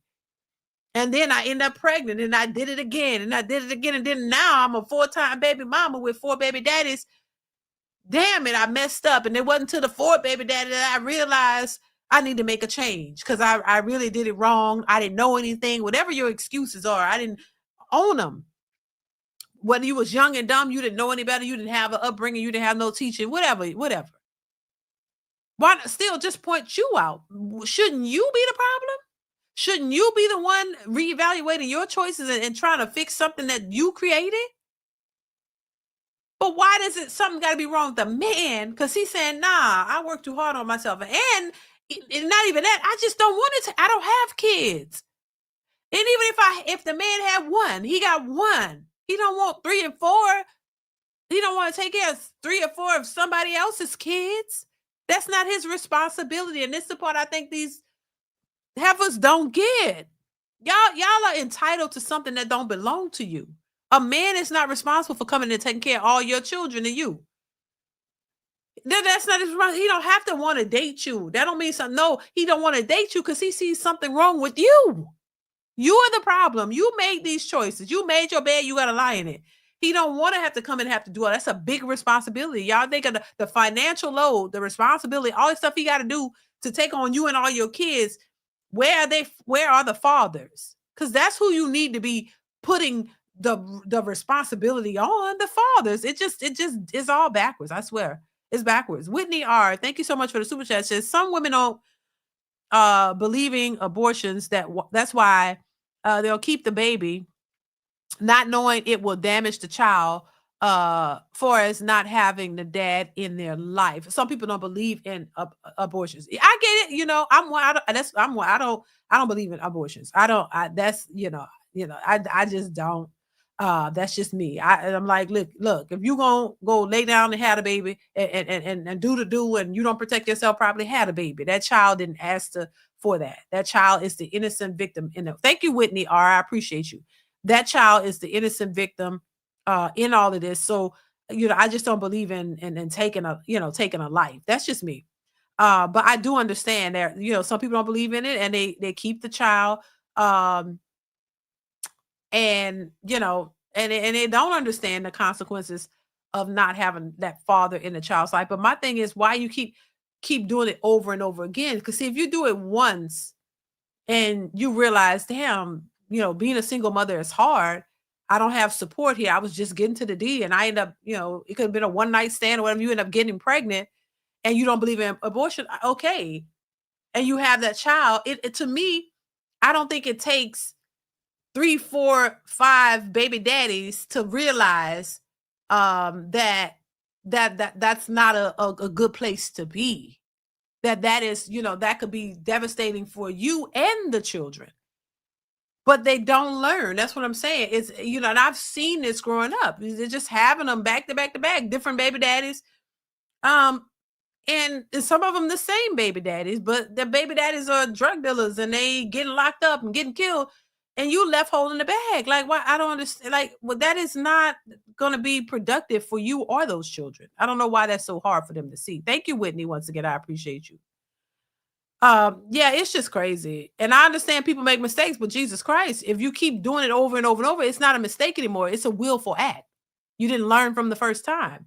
Successful MD says she thinks we have to settle for potted meat.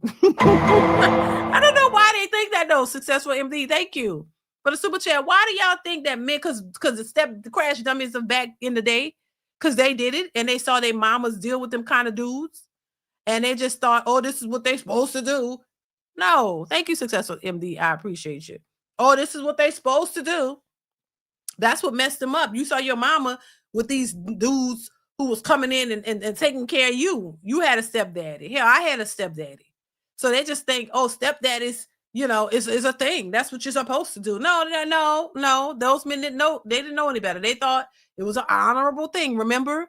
Oh, yeah, if you're going to want her, you got to accept her. It's a package deal. Y'all remember that? A package deal. So, yeah, she got to be a package deal. So, yeah, if you want the woman, you got to accept them kids, bruh. That's how I used to talk. Bruh. Man, you want the old lady? You got the lady, old lady. Remember, I used to say old lady. You want that? Oh, you want an old lady, baby? She got 3 kids, man. You got to accept them kids too, bruh. It's a package deal. And they put that in their head. And now they think fast forward 2025 is not the same. Just like y'all are not the same. Women from the women back in the day, baby, these aren't the same step. What Anton called them, step crash dummies or whatever. These are not the stepdaddies of yesteryear. These men don't want to be stepdaddies. These young men growing up don't want that. They don't want no old woman with no kids. They don't want it. Anthony H., thank you for the super chat, says, don't believe in abortions, but believe in raw eggs. Oh my God. Lord have mercy. Ain't that something, right? Right. You got these videos. This is women walking around here talking about they on prep and all of this kind of shit because they out here raw dogging it. Right, but right. That it don't make no sense. All of this is backwards. Now, if you was married and you had a husband and y'all building a family, hey, if you don't believe in getting rid of the, deletions, and you raw dogging it with your man, well, that's y'all purpose. See, you got a purpose. You're purposely, it's a plan. You're building a family. So you got the best of both worlds, in my opinion. You get to, yes, that's fun. Because you doing it on purpose. You know what you're getting. You know what you're getting. You know what you're creating. And y'all both are in agreement with it because this is what you're doing. That to me was fun. But these people, they're not doing that. You're out here with Tom, Dick, Harry, Pookie, Ray, Ronnie, Bobby, Ricky, Mike, Jussie, Lindell, Froggy, and Tulip, child. You're just with everybody out here raw dogging it like it's safe. And taking plan Bs and getting deletions like it's no tomorrow. Don't make any sense. Thank you, Anthony. I appreciate you. Toxic, just out here, just reckless as hell. And then you don't want nobody to tell you nothing. Nobody can't call you out for your BS. Nobody can't say, oh, the men aren't all the problem. You're the problem. You're out here thinking that you're these queens and princesses and screwing everybody, and then you don't want nobody to call you a hoe. You don't want nobody to call you out for the behavior. You just want to keep acting like you're princesses and queens because you have wigs and makeup on, and that makes you special. When people call your behavior out, oh, well, these men are sassy. And then you creating all these babies and all this stuff, and then you want somebody to just come in and look at you as a queen and be like, oh, well, because this is what men supposed to do. Men supposed to take care of the queens and do all this other stuff, and they shouldn't complain about it. Oh, that's what you're supposed to do as a man, protect and provide. Not for hoes. Ain't no man supposed to be out here randomly taking care of hoes. Y'all are hoes. Presenting as queens and princesses. Queens are queens. We're queens. You hoes. A lot of y'all. A lot of y'all are hoes. And y'all want somebody to look at you in the highest regard and come and spend all their money on you and do all this other extra stuff for y'all. Y'all, and it don't be nothing special. Like, who doing that? That's why the men pump and dump. And this is not everyone, because they're good women. Don't get it twisted. Good women, you have to separate yourself from the hoes. You got to separate yourself. You can't be surrounded in by the hoes, because they're gonna look at you as such. Shit. If you don't want to be considered a hoe, remove yourself from the whole activities. Stand out in the crowd and distinguish yourself from the hoes, because the men don't know any different. And if you don't want to do that, you must like being considered a hoe. XYZ, thank you for the super chat. Says, getting deletions. Preach, DeeDee. No, it's the truth, though. Thank you, XYZ. I appreciate you. It's like, come on. Now, y'all, you got to do better. You got to do better. I'm going to go ahead and play the clip I have of Kelly Price pointing this out. And I'm going to make sure you guys watch the video on it as well. There should be a video on it coming up as well. But I'm going to go ahead and play it while I have y'all here. We got a little time. Also, I'm going to drop the link if y'all want to give y'all thoughts on these topics. I'm going to drop the link after I play this Kelly Price's video. If you want to join the panel, I'm going to pull you guys up if you want to give your thoughts on the topics. Make sure y'all hitting the like button. Please hit the like button, y'all. Come on now. Make sure you get the likes up. Get the likes up, y'all. We got 107 people watching, 87 likes. Go ahead and hit the like button. Please hit the like button. Let's get into the video. Here we go. You're looking for a new job. I'm still going to be selling out theaters and venues, looking like a fat slob in clothes that you said that I look nasty in, and my feet are so damn big, and who dressed me. I don't even do this, but I'm so sick of black people and their bull. I'm saying what I want to say. If you got a problem with what I'm saying, and you know, Lord, pray for me. Black women, you are some of the most nasty, disrespectful people on God's planet Earth.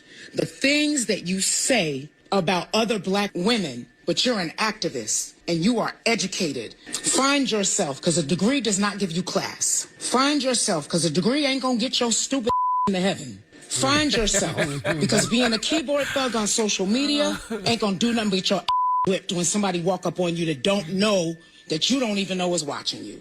She fed up. Listen, and that was from the Breakfast Club. They played it. I want to get their rebuttal as well, but she's right. It's right. And the thing about it, the very thing that they like to jump on others about is the very same thing that they do.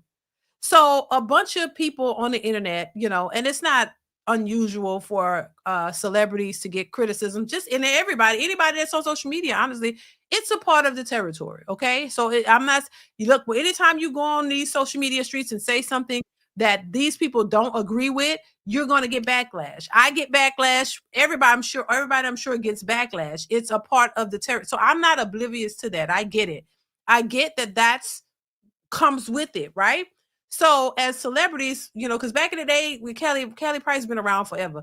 There was no social media when she started out. So there was, you know, it was the tabloids and these things and rumors and all this kind of stuff. But now social media is right here. So these people came at this woman outfit. Her outfit, you know, if she looked a little crazy, I ain't gonna lie, but they ripped her a new one. They tore her apart. They told her how she looked. She looked a hot mess and this and that. Went in on her, probably not thinking that she was going to respond. And so she responded and she told them they were DEI hires and all this kind of stuff. She went in. There was more to that. She went in and told them how she felt about it. And then now, as we'll see, and I'm gonna pull you up, Trey. I'm gonna pull you up while I do this. So while I play this, we can watch it together. Finish this and then you could give your thoughts. But I just think it's interesting how they called her out for something that they did. I mean, if you look, if I'm talking about something and then these people, because I've had a couple of people come back from videos that I reacted to of them and told me about myself. And I'm like, you know what? Okay, it is what it is. It's fair game. If I'm offending you because I am talking about you, well, then it's fair game that you respond. And that's it, and moved on. But, you know, they just expect to drag you and you not say anything and then get triggered by what she said and act like they never, you know, the public never just dismantled this woman's appearance and everything else about her. Let me play. I'm gonna finish playing the clip. Why is it looking like this? Hold on. How do I get it? Where all of it's there? Well, let me just play it, Trey, and then I'll bring it back up after.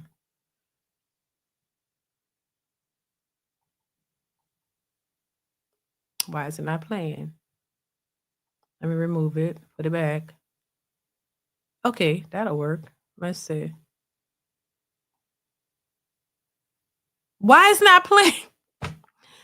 I don't like this. Why is it not playing? Hold on. It was doing good. Let me see. It's not playing. I don't know why. Trey, come in. Yeah. Yes, ma'am. Why? I don't know why it's not playing. But anyway, what's your thoughts so far? Because I ain't got time for this. You know, so I'm a big fan of DJ Hamp. I agree with you. I love the way he way he runs his show and a lot. I've actually learned a lot from DJ Hamp as far as when it talks about, you know, being Christian and whatnot, and he's very knowledgeable in those things. One of the reasons why I stopped watching him as much was because of those panels with those women. You know, that was a masterclass in gaslighting and lying. Those men never once promoted violence. And Ali was talking about a time and an archetype of man and how they used to handle things when they had to deal with women who got out of line. I never once heard them say, "Oh, well, this is what we need to be going to this. We need to go back." He asked a question: do you guys really want to go back to this time? Because back in the day, this is how men handled the problem. If you were a problem for them back in the day, this is how they handled it. They went upside your head. And I noticed, to be a fact, because I had great uncles and great aunts, and I watched them. I watched the silent generation men. If you popped off at a silent generation man, he popped you upside your head. You don't disrespect men like that. They didn't stand for it. Right. They wouldn't tolerate it. I watched one of my great uncles, my great aunt was popping off. I mean, she was talking reckless. And when I tell you this man stood up, we call him Uncle Dippy. When I tell you this man stood up, walked over, and smacked fire out of her, because that's how they handled things back then. Yeah. And this is his sister too, his younger sister. So he like, nah, I'm not tolerating that. And so, but to watch them and to lie on him, and then I don't know where in the world, I don't think anybody, man, woman, alien, whomever, would ever sit there quietly while you lie on them. Nobody's going to sit still and just let you just lie on them. Right. They defend themselves. And Fatty and Ali both felt the need to defend themselves because that's the type of rhetoric that gets attached to men and it follows them. I cannot tell you, DeeDee, how many times I have pulled up on scenes as a former police officer and watched these women lie on these men and running down her face. And she telling every lie she could possibly tell. And then when we go back and go watch the footage, or when we go back and we go get witness accounts, none of what she said happened. And she's lying on them. So I didn't expect for them to sit still and just let Dana, and Dana's a problem anyway. She was always a pill. To let them sit there and say, oh, I'm not going to sit here while these men promote violence. When, at what point in time did they promote violence? They were talking about a time in which this is how men handled their problems back in the day. You want to pop off at the mouth? This is how we deal with you. It frustrated me to sit there and have to watch. And I think I remember watching it live. But it frustrated me. Because one of the issues we have in our community, DeeDee, and you hit this earlier, you talked about this earlier, our women can't be corrected. We can't correct them. Leaders in STIs and STDs. Atlanta and Houston are going crazy. For a new job, I'm still going to be selling out theaters and. Go ahead. So I got it now, but go ahead. Oh no, I can wait. Are you going to wait? Finish your point. I want you to finish that because you were saying something that I think is important. So we're living in a time where we can't get women to be corrected. And can you hear me? I can hear you. Yeah, it's just moving. It's funny, but I can hear you. Go ahead. You're pausing a little bit. Can you hear me? Yes. So we're living in a time where women. Oh, okay. It's kind of pausing. Go ahead. Can you hear me now? Yeah, I can hear you. Okay. We're living in a time where women can't be corrected. And the result of this is, in our community, the result is the highest STI, STD rates, right? In Baltimore, Houston, and Atlanta are going crazy right now, right? Highest rates of bankruptcy, highest rates of eviction, single mother birth rate, marriage rate, divorce rates, bankruptcies, even like all of these problems are happening within our community, and specifically with the women. How many women just got fired? 300,000, 400,000 women just got laid off and fired. Why? Because no man can step in and course correct. We can't get in there and fix these problems because we can't tell you, hey, you're wrong about this. Hey, you misunderstood this. Hey, you took it the wrong way. Let me correct you on this. We can't do anything. And it's frustrating. That's all I want to say. It's frustrating. And the results are there based on our inability to be able to correct these women. I mean, that's just the truth. It is. Let me remove this because this might be causing a problem. What you're saying is just the truth. I mean, and a lot of times, like I said in a video before, women can't handle the truth. You don't want the truth. You want people to lie to you. This is why you pick the wrong dudes, because those dudes mastered the situation, mastered the idea that these women don't want the truth. The lies are much better. So I'm gonna just lie to you and tell you what you want to hear and get what I want out you. And then when I got enough for you, I can move on. Then they like, why do men do this? Because y'all are full of shit. That's why you just open the door up to the dudes who gonna walk right in and play the hell out of you. Y'all so educated and got all these degrees, but you're so dumb at the same time. And I just, I just think this is why I said earlier, and I mean it. I think women for sure, hands down. You ask women that same question, they will tell you, "Oh, the men need the most changes." No, no, no, no. I don't. I think the women are so far gone. They need to make the most changes. I don't give a damn if they're talking about, "Oh, well, the men should be the lead." I don't give a damn because they think they're leaders. They're leading in their own right. They're leading their own households down the drain. They're making the decisions for themselves. They're not listening to a man in sight. So you're leading your own household and you leading it down a path that is not looking good for you. And then you want to turn around and say, "Oh, well, the men aren't leading." Well, y'all don't want them to lead. You chose to be the leader. So you got to deal with the consequences of that choice. That's the thing.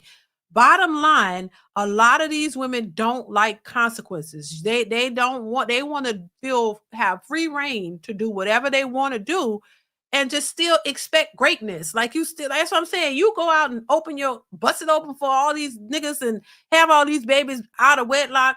And then now, fast forward, damn, I want a man. Every man I try to date, he don't want a single mother. So now I gotta do something. Let me shame him because I need a man. I need him to help me take care of these kids. Now you want to shame them into doing something for you because you don't want to deal with the consequences of your choices and your actions. Go find the baby daddies. That's the answer. Kevin Samuels used to say, you need to go figure out what your baby daddy. All right, so you need to go back to your baby daddy, right? Yeah. And here's the other part. You want to know why they harped on? All they heard was men want to hit women because the physical action is a consequence. That's why they didn't like it. Right. They didn't like it because it's the act of actually him being physical with a woman that's the consequence of your behavior. Right. And so the thought process of, oh my God, these men want to put their hands on us lets them know that, hold on, they want to give us consequences. No, we don't do that. We don't do consequences over here. That's why they harp on it so much, because that is like with my son. My son's 15. He's smelling himself. You know what I mean? Got hair on his chest, hair on his body. He's smelling himself. We, as men, we all have that phase. We all go through it, right? Mm-hmm. But there's a consequence for his behavior.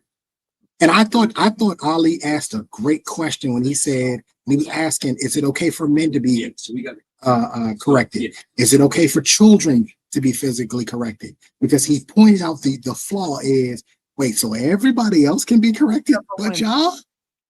Except for y'all the only ones? I thought that was brilliant. And what we have here is we have somebody who's saying, hey, look, back in the day, there were consequences for women when they stepped out of line. They didn't like it then. And they didn't like it then, exactly. They don't want to go back to that. They're like, now hold on, because that's what that represents. In no shape or form, I don't think any man is saying that a man should be able to walk into his house and just start beating the crap out of his wife. And no, none of us are condoning that under any circumstance. That is abuse, absolutely. But if I correct you and you push me off like I didn't say anything, you disrespect me in public, you spent the money that wasn't supposed to be spent. Like if you're actually out here doing things that are harmful to our family, you need to be corrected. How do we do that? Because walking away isn't enough, because then y'all go tell your families, oh, well, he got his own problems. He's this, he's that. When in actuality, no, he left you because he couldn't correct you. He couldn't correct the behavior. There's nothing he could do. I've been in that situation. I've lived with women where I'm like, well, what do I do? Because I can't hit her. You know what I mean? Like I can't hit her. So I've tried to talk to her. I've cursed her out. I've told her that this is like I've gone to the limit of what I can do. Right. And how can I hold somebody accountable if I can't affect any consequences? That's why I oftentimes say people can't hold other people accountable because you can't affect any consequences. This is why judges are really the only ones who can affect accountability, because they can affect the consequence. You're going to prison. There's a consequence there. But how can I get a money woman that I date? If I go out and go date a 30-year-old, she's got so many bad habits, DeeDee. I've got to reprogram her. I've got to course correct. And if she gets out of line, what do I do? Because talking to her, they ain't gonna work. Right. So that's why to me, that's what I saw. I saw them harping on the being hit, because they knew, well, hold on, if he hits me, that's gonna hurt. First of all, that's gonna hurt. And second of all, that's a consequence to my behavior. And I've been raised that, well, there are no consequences to my behavior. I can do whatever I want to do. I saw it all the time as a police officer. You know how many women I had punch me, kick me, spit on me? You can't lock me up. You can't arrest me. You can't touch me. The hell I can't. Yes, I can. Absolutely. And I'm going to. You know what I mean? Because they've been raised, I'm untouchable. You can't do anything to me. Kevin Samuels harped on this for years and trying to say, who can correct y'all? God can't do it. Your man can't do it. Who can do it? Jesus can't say it. Nobody. And that's a problem. But you know what gets me? I ain't gonna lie. It's like, Lord, I don't believe in violence, but sometimes, like, if I'm saying this, I know how men gotta feel. I be want to smack the shit out of one of y'all. Like, what are y'all? Wake up. Like, you can't do that though. It's like, wake the hell up. What's wrong? But you can't, child. It's too much. But anyway, when this particular live stream, I was baffled. I was like, how y'all get to calling these men? They're promoting abuse. I couldn't believe it. That's why I wanted to share it. And it was every week, DeeDee. It was every week with something else. The black men are formed. Yeah. And it frustrates me because that's just not the truth. 60% of black men are in the middle class. Over half of black men don't even have kids. Like, it frustrates me to hear people talk about black men when in actuality, black men are doing very well. Here's a statistic for y'all that y'all might want to like. The Department of Labor Statistics put out a report that shows for the first time in the history, a black demographic was higher than a white demographic in salary. Guess who it was? It was black men.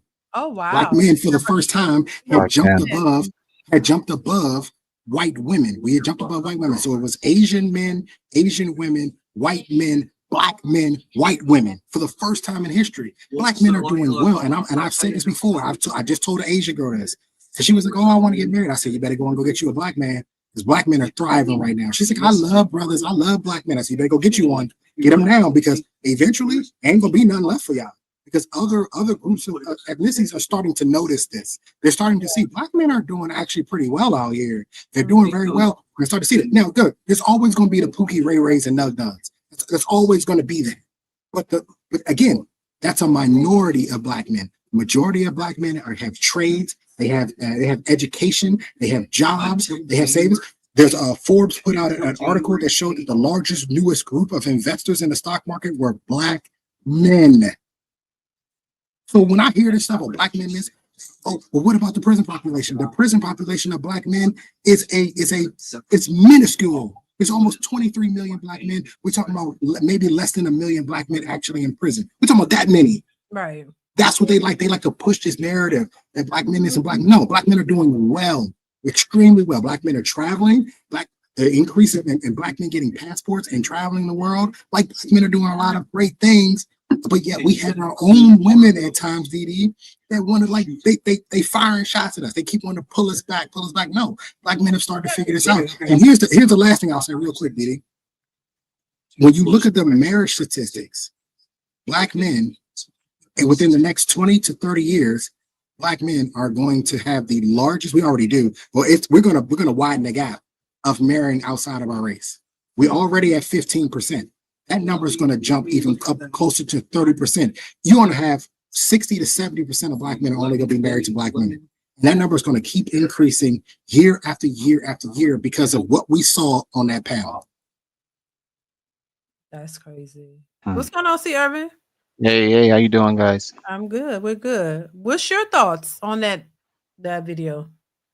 With Kelly Price? Well, not her yet. That live stream. Did you catch that live stream? Yeah, I did. I catched like the majority of it. Mm-hmm. Because I kind of had to go in and out a bit because I had to go to a quick appointment and everything.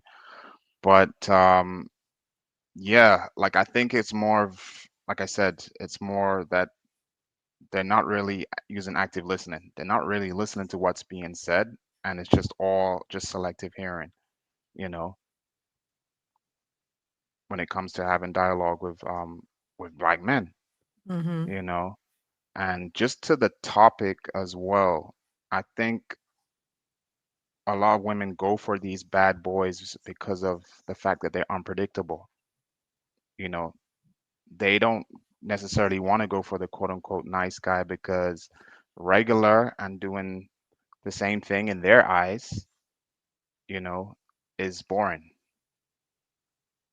So at least with the bad boy, he's unpredictable. They don't know what they're gonna get from him. If he's gonna be calm one moment, I know it sounds crazy, Yeah, it or sounds or unpredictable. flip it. Sounds Yeah, yeah, scary. yeah. 'Cause this is what I've noticed anyway. Speaking with women who've been with guys who were quote unquote, you know, as your toxic bad boys, you know, Mhm. there's that same through line. You know, when I listen to their conversations, the dudes sound unpredictable. There's no structure or anything like that. It's just like, you want to go do this or we do that, and it's like they have a thrill. They're like, yeah, you know. I just think they just get bored. I think of the nice guy and the fact that he likes to do things in a different way. You know, that's ordered and Responsible. yeah, that's kind of what I wanted to add to the actual topic. You You know. know, and they confuse those traits for masculine traits. You know, with Yeah, yeah, yeah. I'll say That's that. why I brought the question up because I'm like, is it that these women who say they want a alpha, y'all say alpha or masculine man or whatever, is it that you really good? Because I think that's what Ali was saying. Y'all say y'all want these masculine alphas or whatever, but back in the day, this is what an alpha consisted of, and I don't think that's what y'all wanted because y'all fought against it.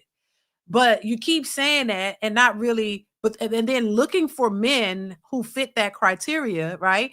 But then when you date a man, then y'all complaining, leaving them saying, "Oh, he was abusive." Well, isn't that consistent of what the alphas back in the day were?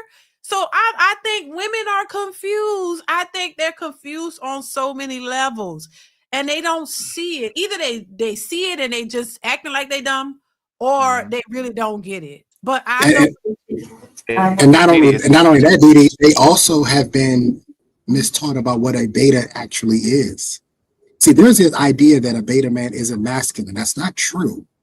That's not a true statement. Wait, say that again. That a beta isn't masculine. Beta men are masculine. And I'm gonna give you an example. No, because I don't know. I'm gonna give you an example. Majority of the military is beta. Majority of the military is beta. Because beta refers to being able to follow a leader. Okay. That's what beta is. It's about following a leader. Doesn't mean that you're weak. Doesn't mean that you're not strong. Doesn't mean you're not intelligent. It means you're not in charge. Okay. You're not the boss. You're not the leader. So you're going to follow the military. I was in the military for 8 years. Daryl was in the military. That's what we were. Beta. We followed the instructions as they were given to us by our leaders. That's how that works. So you can be in a marriage and be a beta and be masculine and still be a protector, right? Think about a wolf pack. There are betas in the wolf pack. There's an alpha wolf, an alpha dog. Everybody else is a beta. But would you go and go mess with those beta wolves? No, because they're still a wolf. Right. He's just not the leader. And the thing is, Trey, the beta wolves don't fight to be equal to the alpha wolf. And I think a lot of the women, they want to be equal to a man, an alpha man, but then they don't want to. And then when they go with a quote unquote beta who's the opposite, they get bored of him. So what do you want?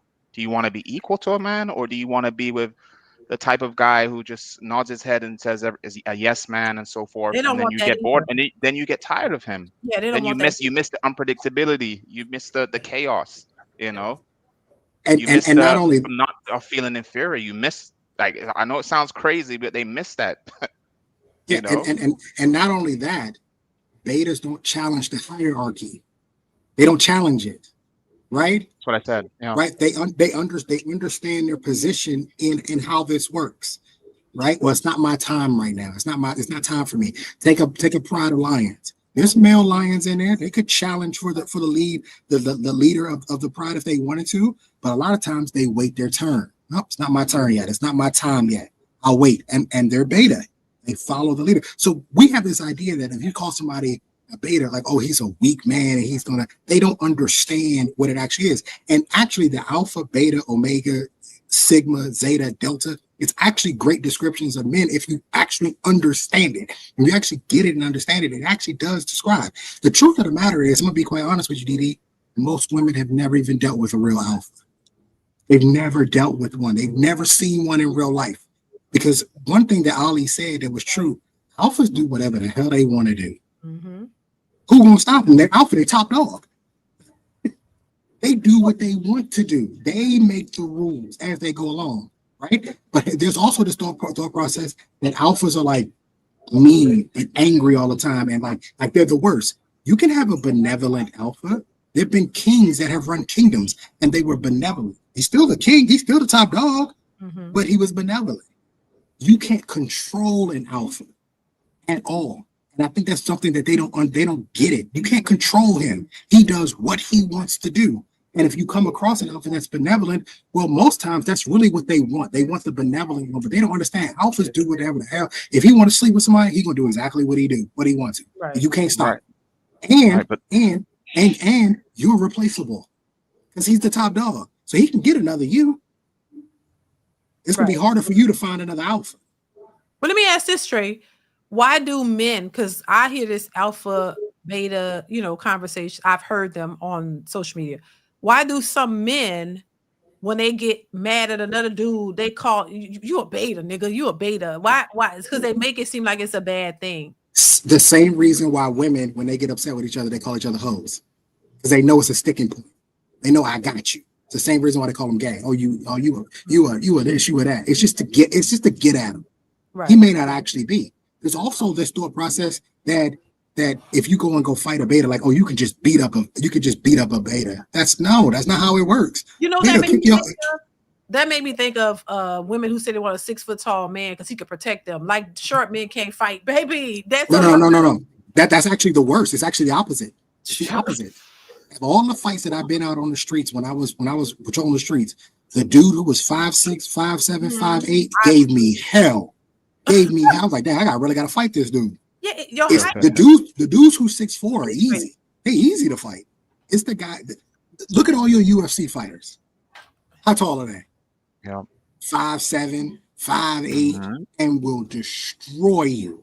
See, the short dude knock a tall dude down hard. Beat the hell out of him. You have longer limbs when you're taller like that. That's crazy. And it's typically harder for taller men to pack on muscle. If you ever notice short guys get stocky and big, quick, fast, it's easier for them. So a lot of people don't understand. If anything, if you really want to be protected, go find you a dude that's 5'8", 5'9", and got a cauliflower ear. That's what you're looking for. He got a little cauliflower ear, right? And he 5'8", 5'9". That's the guy you want. Because he probably can wreck shop. Right. So Pharaoh, thank you for the super chat. Says bad boys are just sex toys. Thank you, Pharaoh. How you been, Pharaoh? Thank you for the super chat. Daryl, how are you? Just fine. How's everybody? How you doing, Miss DeeDee? Good. I'm great. Doing well. What's your thoughts? Well, I can relate to the example that Ali gave because I lived in that era of when men were alphas. And the thing about it is, what he didn't mention is the women knew it. The women back in those days knew it. So if there's a woman a single mom, she got with an alpha, she didn't try to instruct any rules to the alpha. She talked to the children. You'll mind him. You'll do whatever he tells you to do. You're going to go ahead, and I don't want to hear nothing out. If you go against him, I will whip you. I'm going to let him whip you. So that's it. She understood her role with the alpha. That's the day that's in the day at the time. Now, the women that went against the alpha were alone. They were by themselves, period. They were left alone. Even the betas like myself, because I will consider myself a beta, left them alone because they did not want to follow instructions. They did not want to be in order. If you are not in order, even if you work at a job and you disobey the rules at the job, you're out. You are out. In the military, you disobey the rules in the military, you're out. They don't care why. See, the thing about the women, those women don't know anything about an alpha. And you're right, Trey, they'll never see it. they'll never see it. You know why? Because their attitude will keep them away from it. The minute the alpha man sees that attitude, he's not. No, you're the sex toy. If anything, you're the sex toy. But you won't be in his. You won't be in his life. You're not going to be in his house. See, back in the day, you're right. The main reason why men put their hands on the women is because I'm back there in the Vietnam War. When the men come back home from the war, and some of them find their woman with another man in the house, it's over. He gonna deal with the man, but then he's gonna deal with the woman. He gonna put hands, period. And guess what that woman gonna be after them hands have been put on her? Right there in that house. She ain't going nowhere because she know better. She knew better. She ain't going nowhere at all. The only reason that, and the thing about it is my mother, oh my, she's a single mom. She gave me something, one note of advice that I disobeyed, but then I caught on.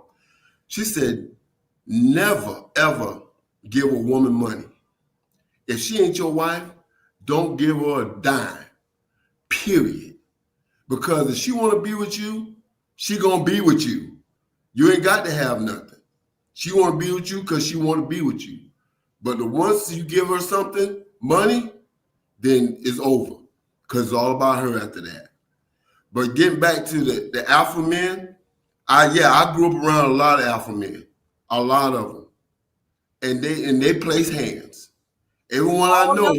All of the men that are considered alphas. Everyone I know plays. I seen them, Mrs. DeeDee, I seen them with a man go grab his woman by the arm, pull in. You come with me. What you doing out here? What you doing out here? They'll be at the club, and ain't supposed to be at the club. Or they'll be out in that part of town where their ex is at, and the alpha male see him. Oh, come in. What you doing out here? She get in the car, go right off with it. Amen. I'm like, ooh, dang. Now, don't get me wrong. That sounds like some pimp and hoe type. Yeah. Back in the 70s. But you gotta remember that was the climate back then, though, DeeDee. That was the culture. It was in the movies. It was everywhere. Exploitation. Yeah. The movie films and all of that. These are wives, Miss DeeDee. All of them are wives. They wasn't single. The women weren't single. They were miserable, right? It had to be miserable. Well, listen. Anytime you put a hand, anytime you got to exchange hands, you might as well forget the respect. Respect is gone. When a woman lays hands on a man or a man lays hands on a woman, in my belief, I believe the respect is gone. Mm-hmm. But the women were living under survival, Mrs. DeeDee. They weren't out there working hard like they are now.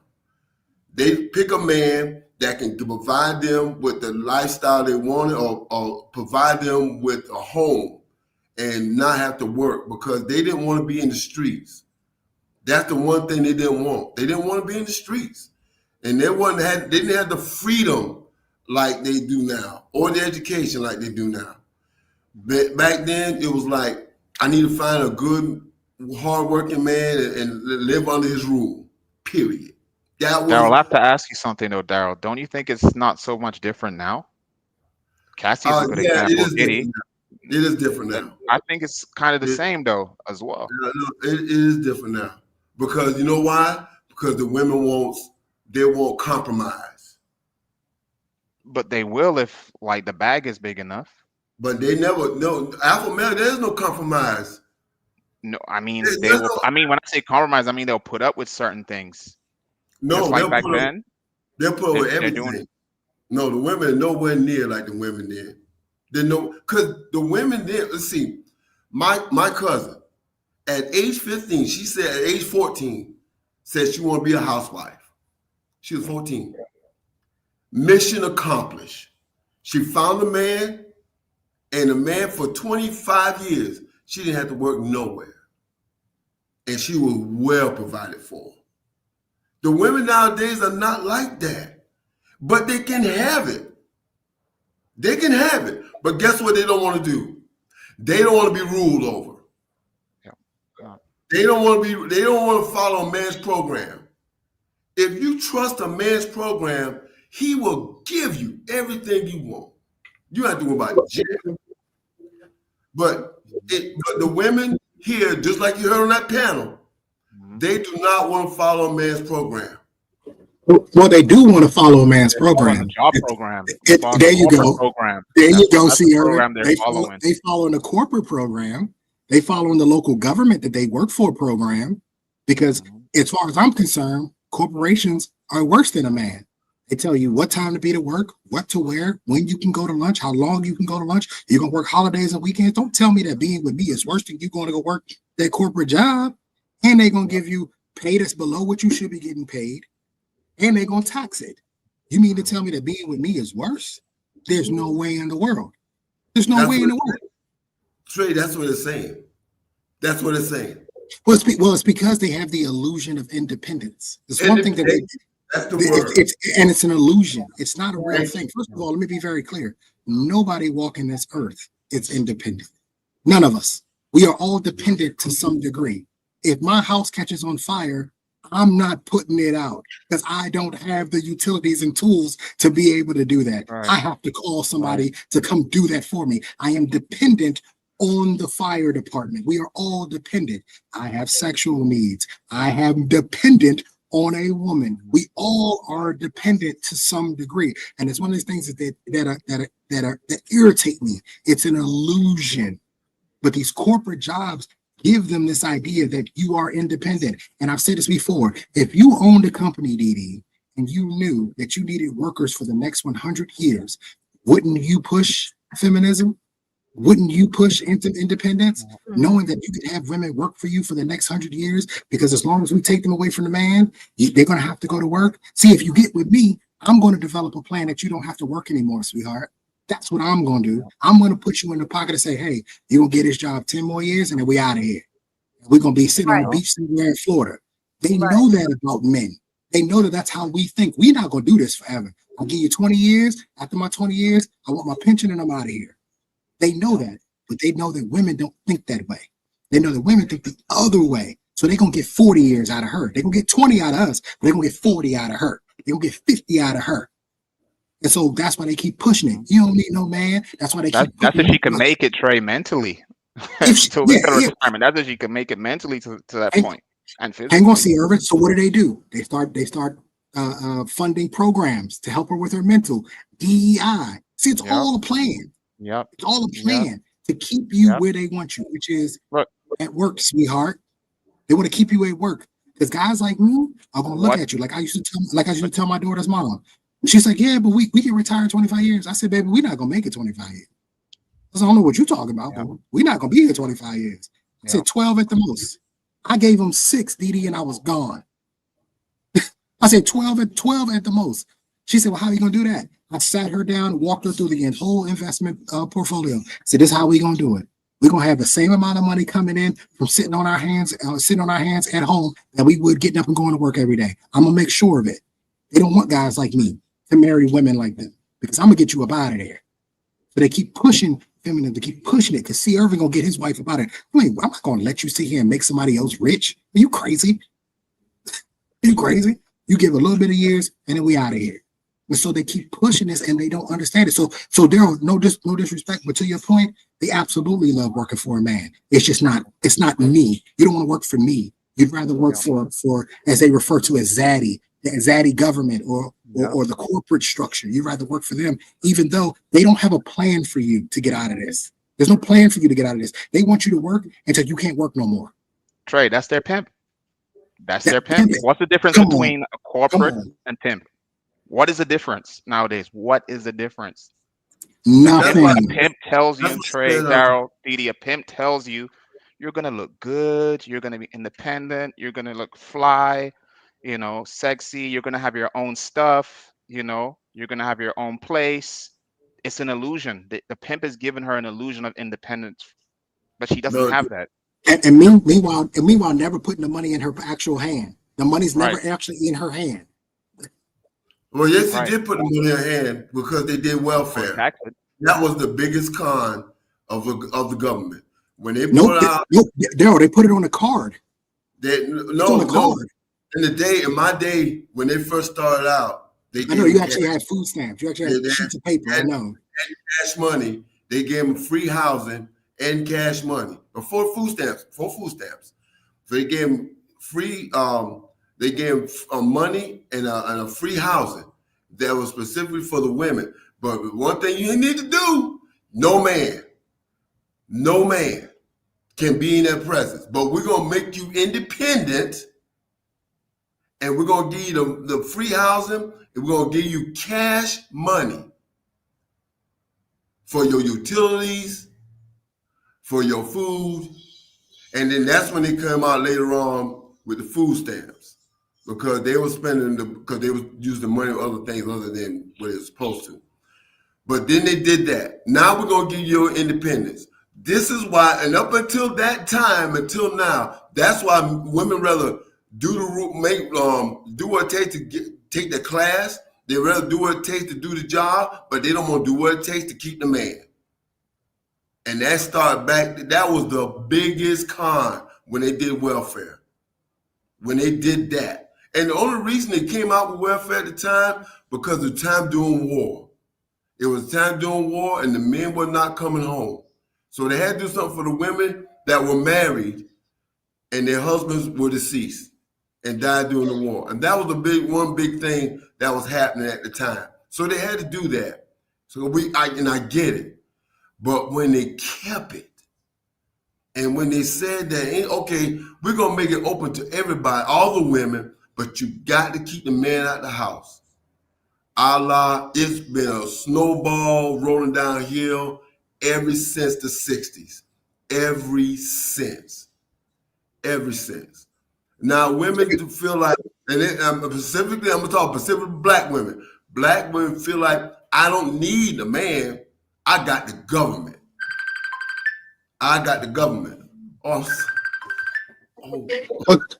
But this is also where you get the toxic bad boys as masculine leaders idea comes from, right? So as essentially the women have essentially created their own problem, right? They've raised, because we have enough generations now, they've raised the very men that they despise the most.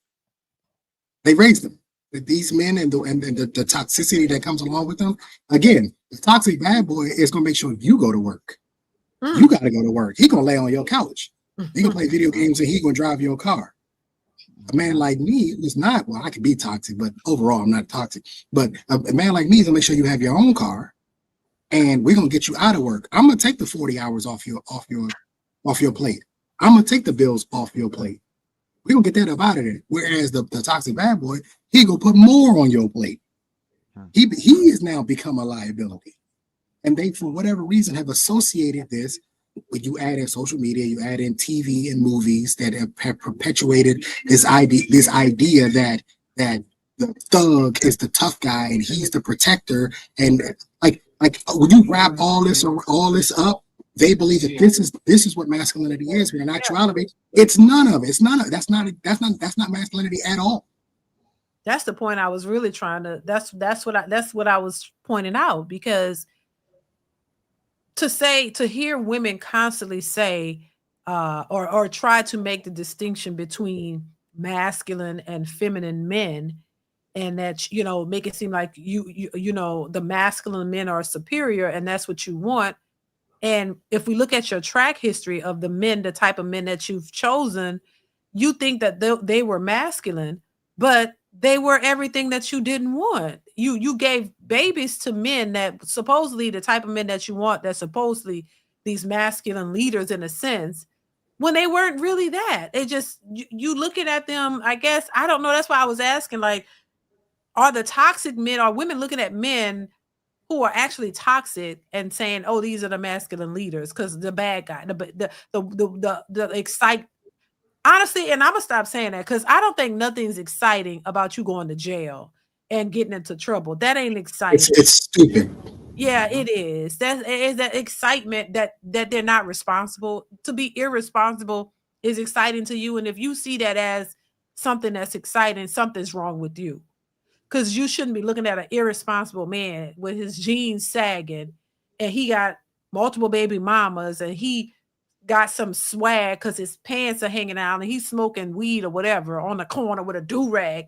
He's masculine and he's excited and he's what you want. And then when he knock you up and leave you, now, oh, he was toxic, he was abusive. I don't. That's why I say something is wrong with the mentality. Maybe these colleges or these women or something.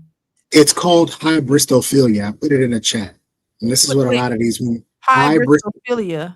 Hybristophilia. I'll put it in the chat. You can look it up. Maybe you might want to do a video on it one day because it does explain a lot of, and it's a flaw. It's an inherent flaw that these women have, and it's the attraction of someone who's basically involved in crime, in and out of jail, committing crimes, and all this type of stuff. They find that to be attractive because they're rule breakers. Now, here's what I think, and this might be a little bit controversial, but I think that a lot of these men are homosexual. And here's what I mean by that. Men are disciplined, right? There's a standard, there's a structure, right? You wake up at a certain time, you go to the gym, you eat foods, like there's a standard. We go to work, right? You know what I mean? Like there's a standard. These types of guys are just kind of loose and all over the place. They break the rules. There's no structure. There's no discipline, which is technically kind of more in line with the women that they date. It's the sort of the women that they date. I think that a lot of these women are actually more attracted to them because they're reminders of them. They act like them.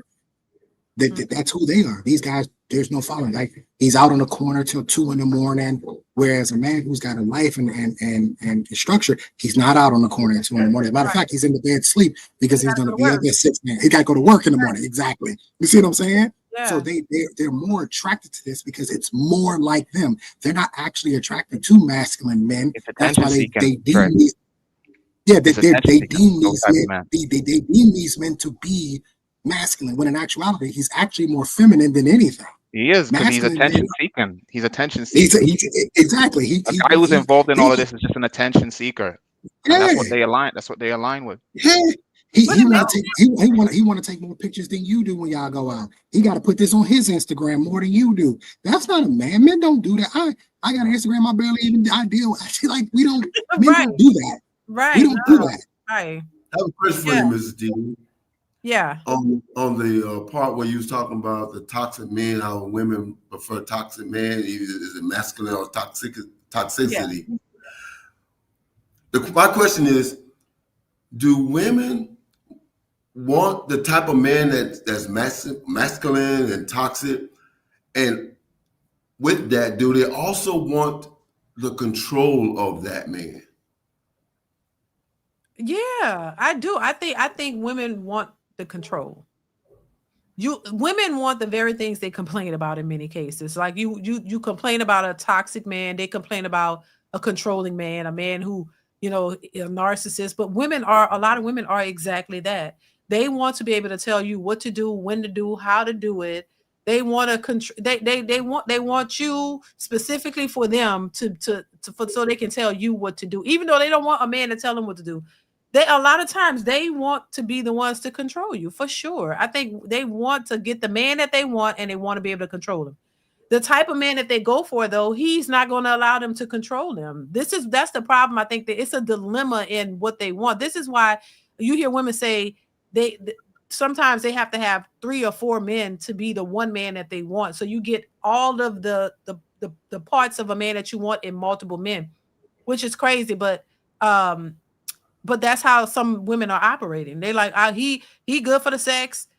He's good for this. He's good for that. And I just got to have multiple men to hit all the needs that I want, because you can't get it all in one man. It's what they say. And also, DeeDee, there's no carrot to hang over his head. I don't live with you, sweetie. I have my own house. I don't need your car. I have my own car.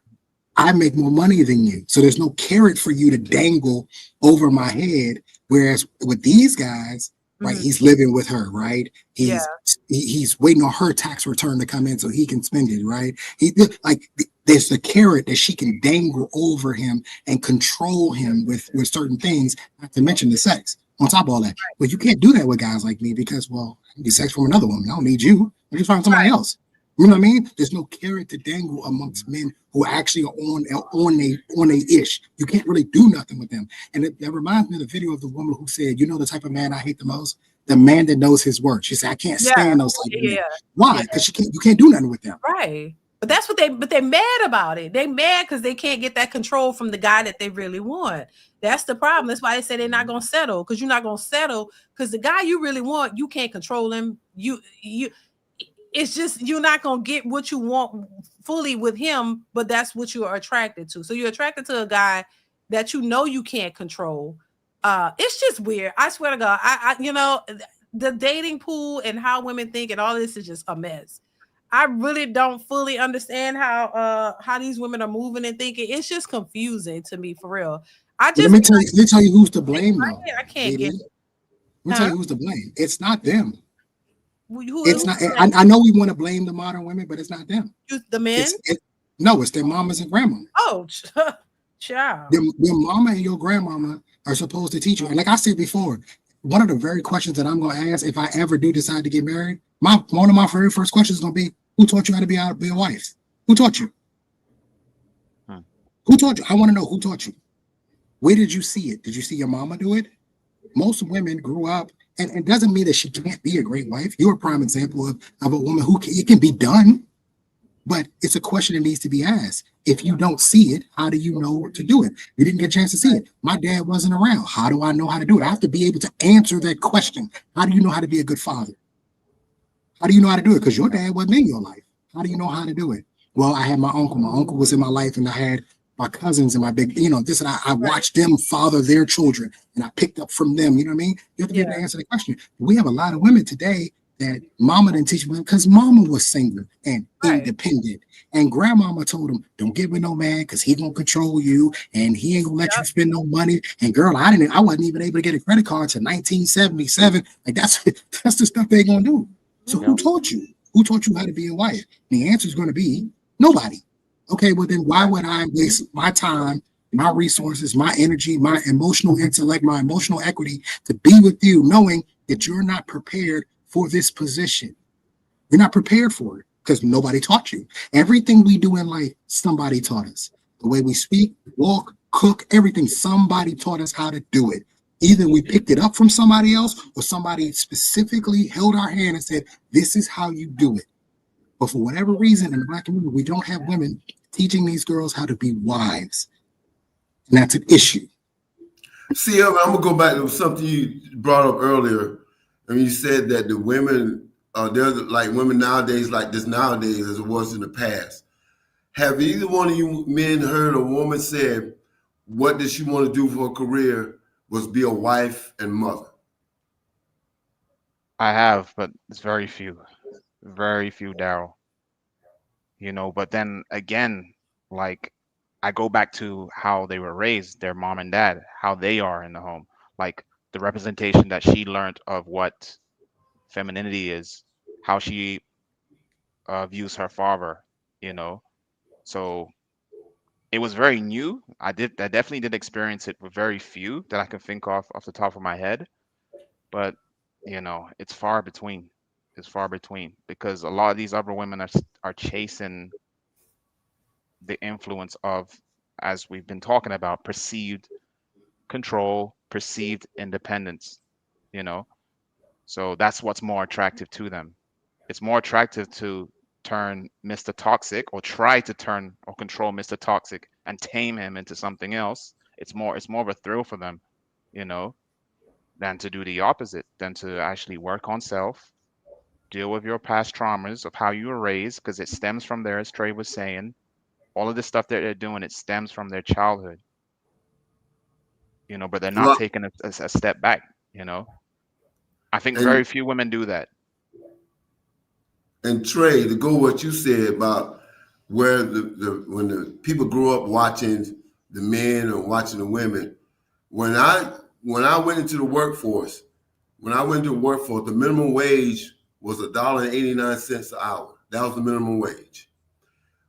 But I watched my grandfather, I watched my uncles buy homes and provide for their family. Now they worked sometimes, well, I know my uncle did, but I watch them work 2 jobs, provide for their families. The women wasn't working. Their wives wasn't working. They was home. They were homemakers. They were housewives, homemakers. Now, when I went, and so I figured, and I saw my dad do it, of course, too. My dad did it. He did it on his salary. He worked only 1 job. On his salary, his wife, my mother was home, period, taking care of the kids. So the thing about it is, you're right, Trey. We can watch what our family do and copy that and work. And I say, well, if they can buy homes, provide for their families on their salary, then I can do it too. It seems to work, and I did do it, and it seems to work. It's 2 ways too, right? Do you think the women find this attractive? The problem is that and I didn't know it, and I didn't see this coming. But the problem was they found women that was believing in them and believed in their program. That wasn't all the women, but they found women that believed in their program and was loyal and faithful to them and provided families for them. And when I did it, I found a woman that believed in my program.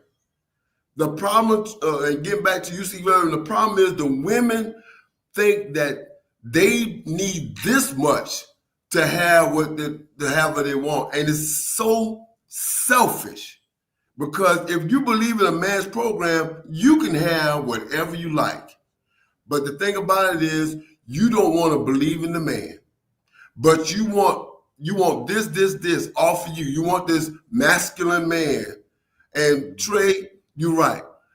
You can be beta and still be masculine. I'm beta, but I still will provide for my family. We're men. Men do that.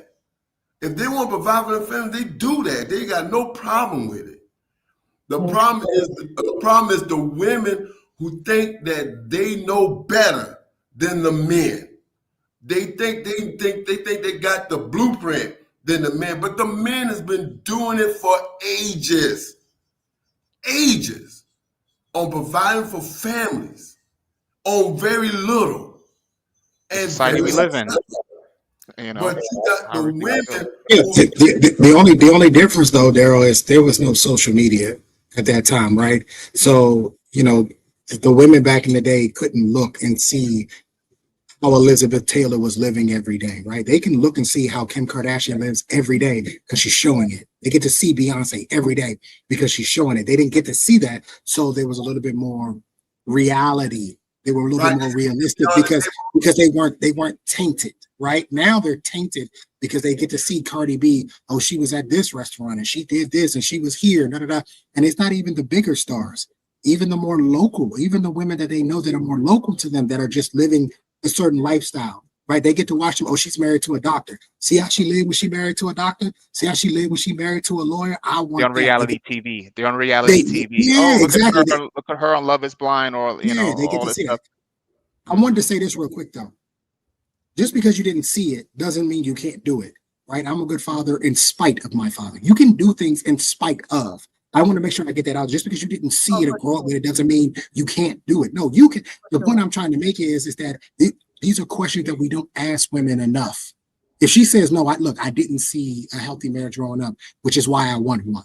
That's a completely different conversation we're having. I didn't get a chance to see a healthy marriage. That's why I want one myself. What do I need to do to get to that point? How are we going to make this work? That's different. I didn't see a healthy fatherhood. That's why I wanted one. That's why I wanted to be a great father to my kids, because I didn't have it myself. I wanted to give them what I didn't have. So you can absolutely not see it and still have it because you're doing it in spite of the things that you didn't have growing up. But you know what? And that speaks to part of what Latrell, thank you for the super chat, says men are not valued for who they are. They're valued for what they can produce. That's facts. Thank you, Latrell. I appreciate you for the super chat. But this speaks to what you just said, Trey, and what Daryl said too. I think the difference between women who was, wanting to get on the man's program, who made that dollar and something, cents an hour, is because she wasn't looking at it for superficial gain. I think it depends on the person. Like if you are a superficial person and your dreams are to have, mansions and all this stuff, then you're gonna seek that type of thing. You're gonna look for, and I'm not saying anything wrong with it. If that's what you aspire to have and you want, you're gonna go after situations, whether it's a rich man, a man who's going to be able to provide you the stuff that you've been wanting. The difference, I think, is the person. If, I was, and I always use myself, I'm gonna stop doing that, but I can't help it. If I'll just say this, if you're not a superficial person and you're not looking for the glamorous glitz and glam of life, what some of us would call the best of everything, which I don't really see it like that. I'm just saying, like, if you're focused on the things that matter, if you're focused on building a healthy, stable family, you want to live a moderately, decent life. You want a house, but you don't need the most expensive house. You don't even desire the most expensive, a big mansion. You just want a nice, modest house that is suitable for your family. You want to be able to be home with your kids and raise your family, teach them morals and values, the basic things of life, the things that is the normal things. I think it really just depends on what it is that you desire, what it is that you want. And the difference is, hey, why some women can be with a man and build with him and start, because I don't think you have everything you want at first. I think sometimes you don't even know fully what it is that you want. But it boils down to something that seems to be lacking in these days. Love. You love the person, you respect them, you want to be with them, you want to build with them. So when you like somebody and you love them, you'll be willing to deal with a lot more. You know what I'm saying? If you're just in it for just money and what you can get out of them, if you can't get it, you out. You on to the next. You trying because you're chasing something. But if you're there for the right reasons and you're not looking for this glamorous life, you can live a good life. And it may not be what other people deem great because their expectation and what they see as great is different from you. That's why I say everybody's goals and dreams in life is different. What may work for you may not work for the other person. What you deem a great life may not be the same for somebody else. So it really just boils down to two people who are on the same page, two people who agree that, hey, we want to get this type of house. We want to spend this much amount on it. We want to live here. We want our kids to be homeschooled, or we want them in private school, or we want to this. You factor that in and y'all work to build it. But if you have a man who's practical and a woman who wants the riches and all of that, it's not going to work because she has bigger, something in her head that she wants, and she's going to keep chasing that. So you're not going to be good enough for her. What you're doing could be good, but not for her. It'd be better for somebody else. And that superficial lifestyle comes with superficial problems. Right. And that rich lifestyle comes with rich problems. And I think that's something that a lot of these women don't understand. They want it real bad. They want it real bad. But guess what? If you want it, other women want it too. And they're willing to take it from you. See, that's the thing they don't want to talk about. They always talk about, I ain't competing. Oh, yes, you are. Yep. Yes, you are. At that level, oh, you competing, sweetheart. And you competing every day because there's a woman who wants what you have. I promise you she does. For sure. With that lifestyle, yes. And I think like a lot of women are not realizing that to think in that way, DeeDee, like as an individual, it takes a lot. It takes a lot of, I think, bravery and courage because a lot of these women are thinking in a group way. All of this stems from seeing something in the group, them seeing, oh, this person's living lavish, they go on nice trips. And those women are kind of drawn to that. And they're thinking in a group type of way, not as an actual individual. I think back then, as Daryl was saying as well, like, and without social media, it was more of an individuality thing. Because you couldn't see, as Trey said, what the next person's doing a million miles away, But you know what? See, Irvin, it was happening, but not on the scale. Because it was more like you got your husband and y'all doing good in y'all apartment, and then your sister-in-law, somebody, me and Chad just bought a big old house, girl. Come see our house, and then she goes to see the house. Well, shit. you need to get me a house like this, you know. So it was happening, but like that, you know. So they're influenced by what other people have and wanted. And DeeDee, the emulation came from wanting to be like your parents. Yeah. You wanted to be like sons want to be like your dad. And daughters want to be like their mom. And so getting married was, well, my mom is married to my dad, so I want what my parents had. That's what the emulation is. Now it's been twisted. Now the emulation is, I want what XYZ social media superstar, reality TV show, reality TV star has. Complete stranger. Versus the 33-year marriage that my parents have. Right. No, you rather be baby mama number 3. You know what I mean? Instead of it's you know, my parents been married for 33 years. I dated a woman before her dad died. Her parents were married for 20 some odd years. You asked me, do you want to be married? No. Well, I'm confused. Why? Because she don't want to be like her mama. She don't want to be like her mother. She wants to be like somebody else she saw, who's rich and wears jewelry and she's famous and she's got 1 million followers on social media. See, that ain't her mama. Her mama ain't that. That's not the part. You know what I mean? So I agree with you 100%. They've always wanted to be like somebody. It's just who did they want to be like?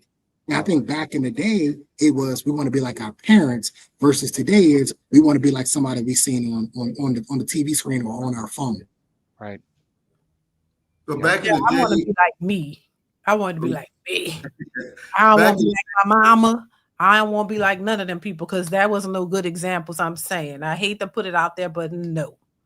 You know, I wanted to be like my uncle, right? My uncle was in the military. I joined the military. He was a cop. I became a cop. I wanted to be like my uncle.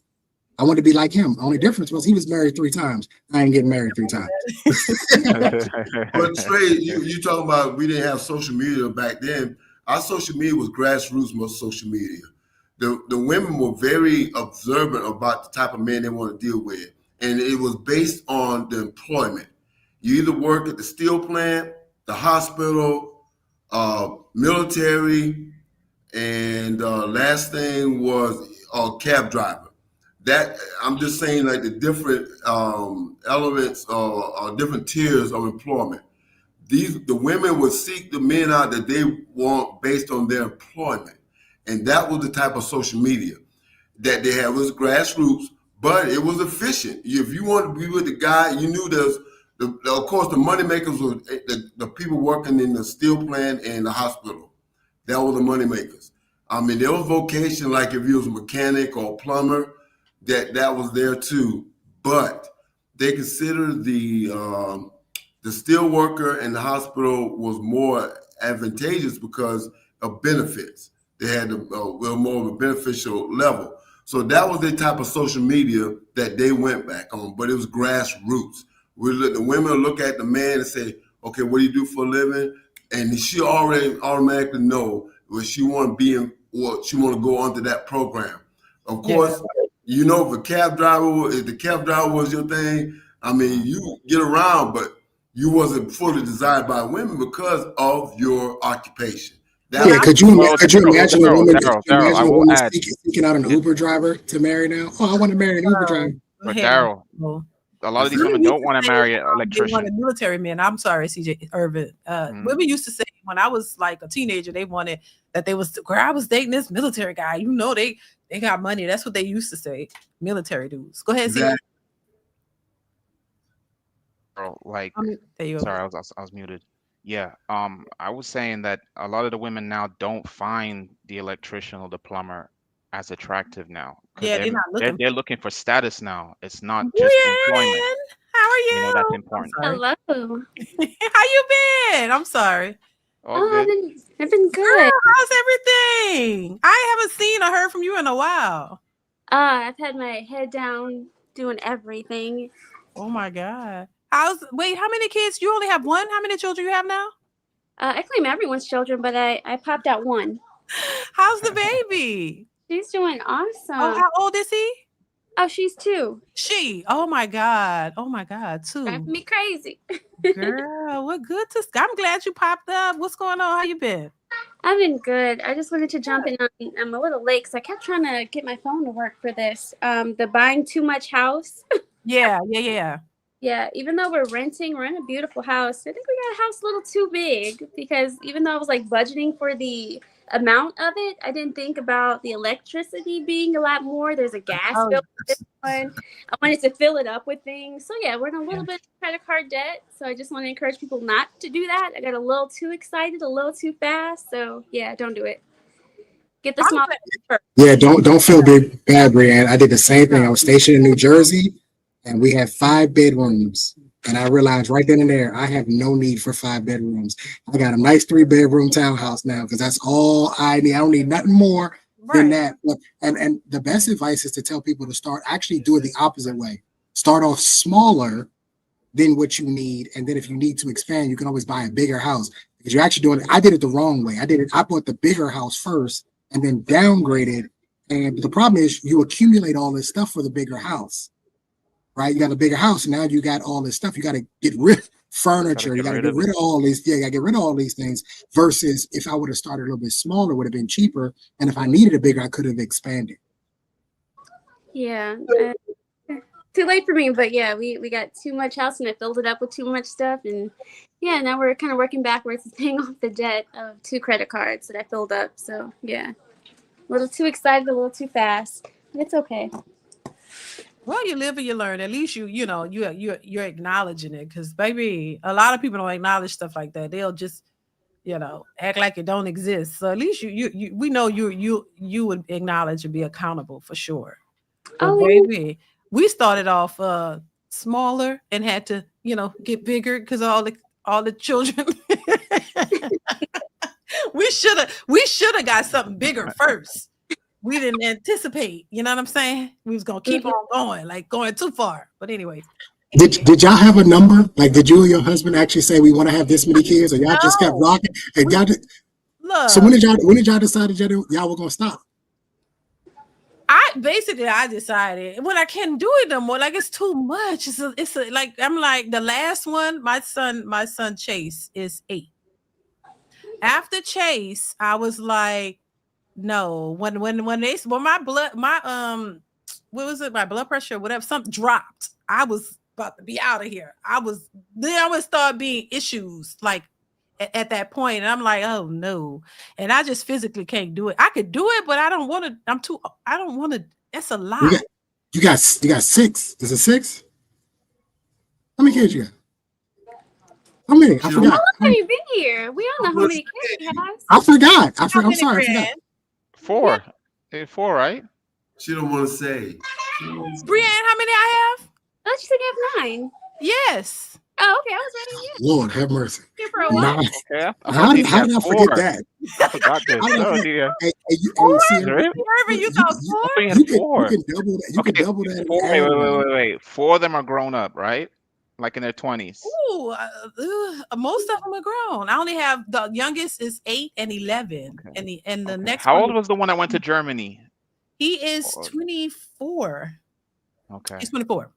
Okay. So you spend most of your 20s pregnant. Yes. I was gonna be on. Remember that show on Lifetime? I was gonna be on that show, but I opted out at the last minute. What's it called? I used to watch it all the time on Lifetime, and I was pregnant, laying in the bed every time. Eggs enough. I used to watch that one, but no, it's the other one. It's A Baby Story. I think it's called A Baby Story, where the women would go on and document their pregnancy from the to the and the delivery. I was going to be on that show. But then I'm like, do I really want these people looking at my vagina, like really open, do all this? And I said, nah, at the last minute, because my doctor had to sign off on it and everything. And then he was like, he wanted it because he was a younger doctor at the time. And he was like, oh yeah, this would be good exposure. Yeah, come on, you're going to do it. He was trying to motivate me to do it. I'm like, oh no. At the last minute, I'm like, nah, I don't think I'm going to do it. Y'all holidays must be lit though. Because there's so many people. It's calm. It's not like lit like that, but it's a lot of people. Everywhere we go, it's a lot of people. When we go somewhere, it's like an entourage. So it's an entourage for real. Like, and they all big now, so it looked even more like an entourage because they're all tall, and it's like it looked like it when they were little. I didn't see it as a lot. When they got bigger, it's like, oh yeah, we walking in. It's a group every time we go bowling. It's a group. So it's like, oh. A party? No, it's just our family, so I don't You know what? I guess where I get frustrated a little bit though, DeeDee. So you have 9 kids, Yeah, and we have we get 9. women that'll tell us like it's hard to do. And I'm like, I know there had to be times where money was tight. I know there had to be times where, for you know what I sure. mean? But you persevere, you get through it. Like you build a family and you make it work. Like I can't tell you how many women, like when I say, well, if we get together, I do want more kids. Well, you're 40, but I want more kids. I want a lot more. You know what I mean? Like if you don't want to do that, well, what about this? What about this? Like, but you'll see women who have a lot of kids. I'm like, there are women who are married and having a bunch of kids, and they're figuring it out. And I don't understand it. Listen, Generation Alpha had 38 million births. Only 38 million of them. We gotta have some babies, or humanity's gonna be over in a few generations. We gotta start having some babies. Well, question then: if you think women should be having more babies, what do you think is missing? Because I'm happily married and I would love more children, but I just don't see it happening. We don't have a village here, and I'm trying to build up a business, so that's a lot. And then a toddler that's like attached to my hip. But yeah, he wants more, and I want more too. But we're like, there's no way. Listen, I think now it's probably more difficult. Remember when I was having those kids, it was, it wasn't like it is as much as like it is now. Things wasn't as expensive, you know what I'm saying? And you could manage. Now, if I was starting now, there's no way I would have this many. I would not have had that many. Not now. I mean, because it's way more expensive. Most of our kids are grown, so they're working and everything now. So it's a lot different. But back then it wasn't as expensive. Things were more affordable, and at the same time, we weren't living this lavish lifestyle. We were very practical, I would say, and it was fine because I didn't mind a practical life, and so I can understand people being cautious about having a lot of children now because, and once again, Trey, no, we did not put a number. We just was having a good old time, child. I was just having a good old time. And I was not even thinking about it. I know I love my husband. He's a good husband. He's a good father.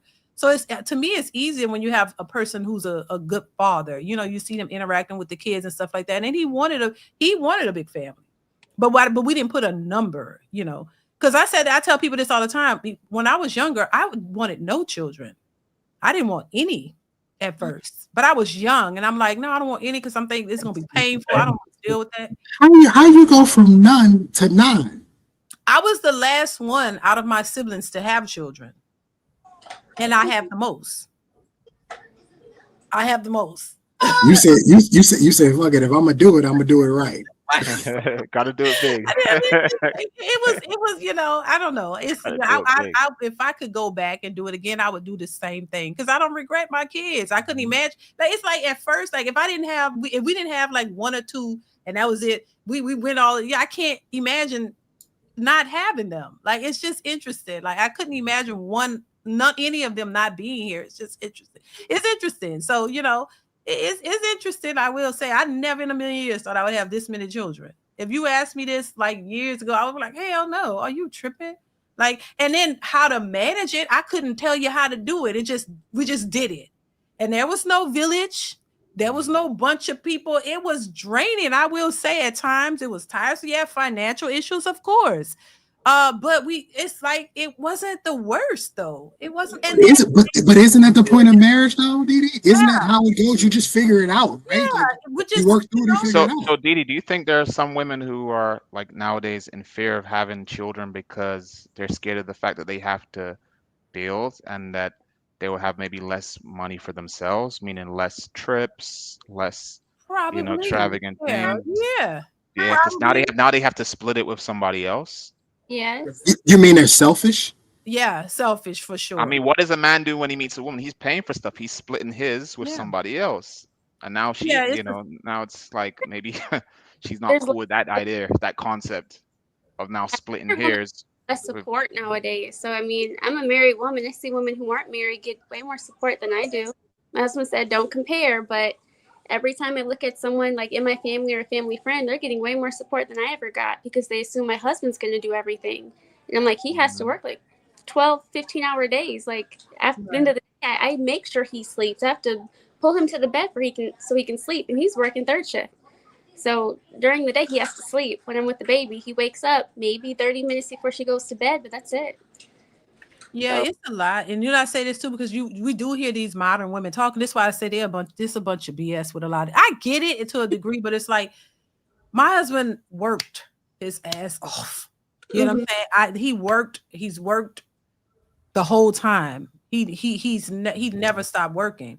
The way he works has changed over the years, and it's not the same. But he's still that man has he's worked to make sure that his family was good. And somebody had asked me one time too. I think somebody had asked me, "Oh well, how were y'all able to take care of 9 kids?" Well, we didn't start off as 9, right? But my husband worked for the most part, and then the fact that I was able to be at home was another thing that boggles people's minds. He worked, he made decent money, and he was able to pay the bills and take care of us, and we had what we needed. But I also have to point out, it was no lavish spending. It wasn't and we wasn't even thinking about that. So it was a bit of a sacrifice too, because it's like, but I don't think I was even looking. I had the things that I needed and wanted. I was not looking for lavish lifestyles, especially early on. The focus was on the kids. Kids had everything that they needed. They were taken care of. We all had what we needed. And that was most important. We were, living in a decent environment. It was like, we wasn't in the projects, we was living in a decent environment and everything was taken care of. There was nothing to complain about. So I just think now looking back or looking at the way people think now, people look at like, oh my God, because everybody wants this fancy life. You got to take trips and I wasn't worried about no trips. Of course we did stuff, but it wasn't like all the time. And the focus was on the children. I wasn't even thinking about that. I probably looked a hot mess in the beginning because Brienne, you know how it is. I was looking a hot mess probably because you got babies and more than one. You got to make sure that they good. You running behind kids when they sick, they're vomiting and all these changing diapers and you got to feed them and all this kind of, I'm not even worried. I wouldn't even work. The focus was never on us. It was focused on the kids and making sure they're good. And I'm grateful. Like I said, I'm grateful. My kid, most of our kids are grown. We got them to adulthood. They no scrapes, no bruise. You know what I mean? Like no real trauma or nothing like that. I feel blessed. I really do it. I'll tell anybody, baby, listen, because it's a lot. You want to make sure that your kids are taken care of and you want to provide for them the things that they need and make sure they're good. And that's it. Once you've gotten them to adulthood, now they starting their own lives. They're doing things to grow their lives and hopefully start their families. So it's a blessing. Hey, DeeDee, can I tell you something that I see? Like when all my friends are married, right? But yeah, when I see like marriages with women, like the common denominator or the common character trait or quality that I see from the wives is that all of y'all are like selfless. Like it's never about y'all. Am I wrong on that? Like because I look at my friends' wives and I'm like, it's never there's never any main character energy. It's about me. It's always about the kids. It's about the family, the kids, the family, the kids, the family. And so I'm looking at this and I'm like, how are we going to build with these women of today when it's me. It's always selfish. And this is what I talk about when I say you got to get in there and I got to reprogram you to get you out of this selfish idea, because it's not about you. It ain't about me. It's about the last name, the family, and the kids, and the future of our kids. Right. Brother, the thing is, when those women are so used to being to themselves and doing things their way for that long, it's hard to do this reprogramming. Because I agree. My cousin, he's 27, and his wife is 5 years younger, 22, and she's selfless, and she was young, and she saw an example young. But I think it's going to be harder for those women who are, I would say, approaching 30, who are, again, accustomed to doing things their own way. They're not used to being a part of a team. They're not used to that dynamic. They're not used to it. Yeah. When you try to say, hey, like, We have to do this thing as a team.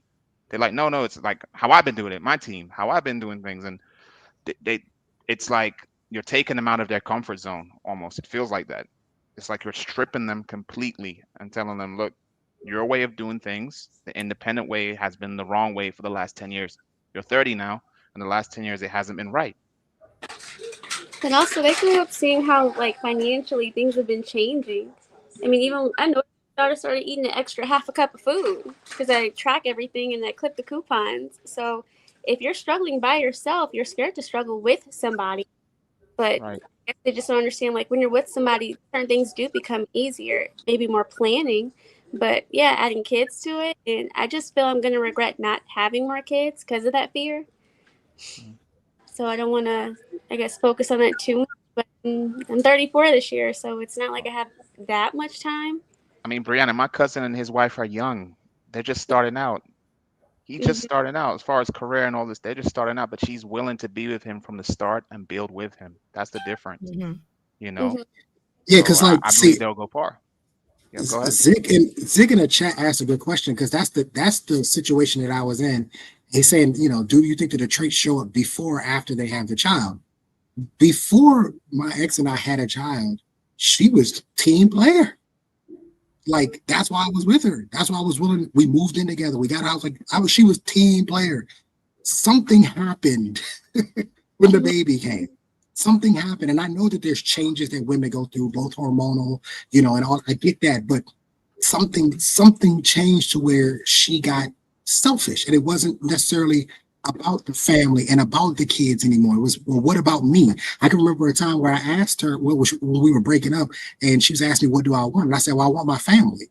And she replied with, well, do you want me? And I would say, well, yeah, I want you too. You're a part of the family. You know what I mean? Like, that's how I look at it. But that's not what you see where I'm going. Like, there's a selfishness that it can creep in, and it gets frustrating.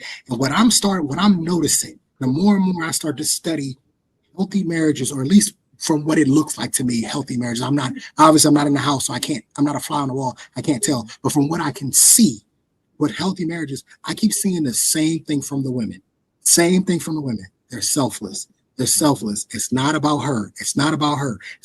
It's selfless. And I'm like, is that the trick? Like, is that the trait that I should be looking for?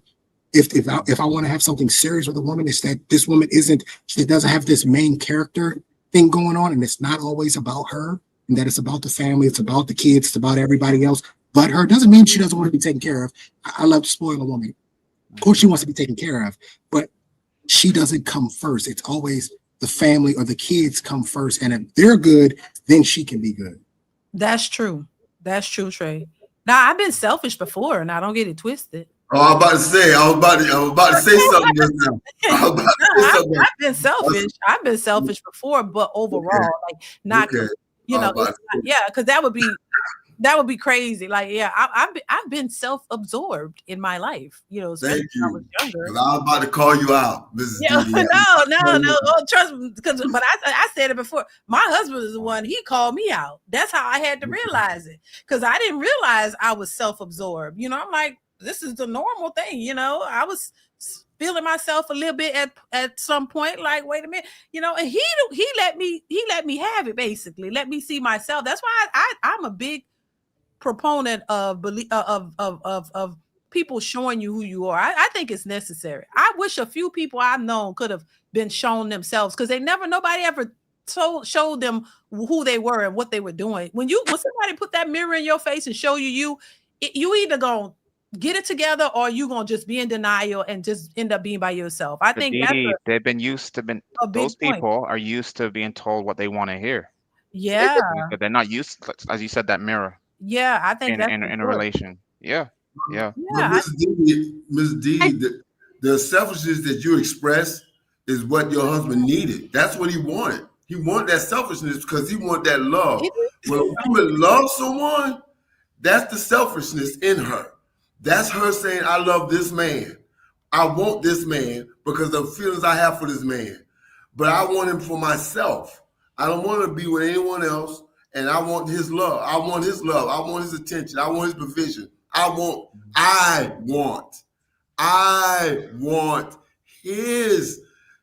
his provision. I want that. That's the selfishness part of a woman. That's the selfish part any man would want from a woman. That is a great selfishness. For her to look at you and go, I want, my love is for you, and I want what you have. I want what you build up. I want what you created. I want you. I want you. That is the selfishness that you want from a woman. And I'm about to call you out, Mrs. DeeDee. Well, Daryl, that sounds like submission to me. That sounds like the S word. That sounds like submission. Sounds like she's submitting to that person. But the issue is that That's what it sounds like. It's not conducive to a healthy marriage though in the long run, which is why he had to reprogram it out of her. He had to get it out of her. But I beg the difference, Ray. I beg the difference. He had. What are you talking about? She just did. She had to get it out of her. See, Irvin just said it. Her love. Yeah, I want this man, but I know one thing to keep him. I have to submit. S word. Yeah, but we moving on. I'm not talking about submission. I'm talking about the selfish part. You're saying, and I agree with you. At the very beginning, I do agree. Yes, we do want women who are selfish because you want what I offer to you, and you want it for yourself. I don't have an issue with that. I agree with you, but it doesn't work going forward because at some point in time, it's not about necessarily what I offer you. It's what I offer the family now. It's not just about you anymore. Now we have kids. Now I have responsibility. So you can't. Huh? She just said her husband had a talk with her. But that's the point. That's the point I'm making. The selfishness is good up until a point, is what I'm trying to say. And then at some point in time, they have to switch over to, okay, it's not about you. It's not about me anymore. It's about the family and the kids from this point over. So you can't be selfish anymore. I can't, because I'm the same way. I'm like, yeah, I'm selfish when it comes to a woman. If she find out, that's me, champ. That's me. That's all me. But I can't take that into a serious relationship. At some point in time, I have to get rid of that and make it more about the whole of the family. Okay, then I have a question. Because DeeDee, when you were talking about being selfish, this is the first time since having this baby that my shape looks better than a potato. I don't want to have to go back and do that all over again.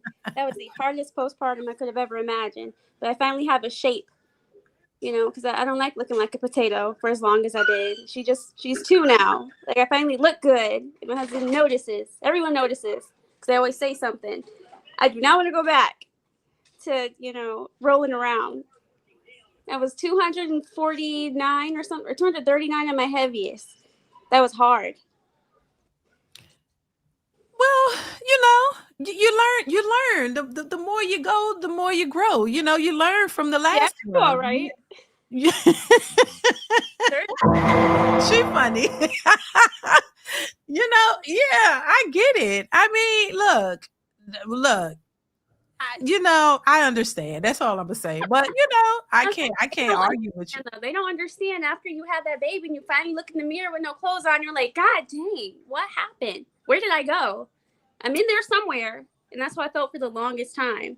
So yeah, to have to go with that all over again, I don't know. Brianne, how tall are you? I'm just curious. How tall are you? You look short. 5'6".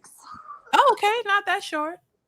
No, but 5'6" and 240. It don't look good any way you portion it. And I'm supposed to be hourglass. That there was no shape that looked like an hourglass for a long time. Girl, stop jumping on this couch.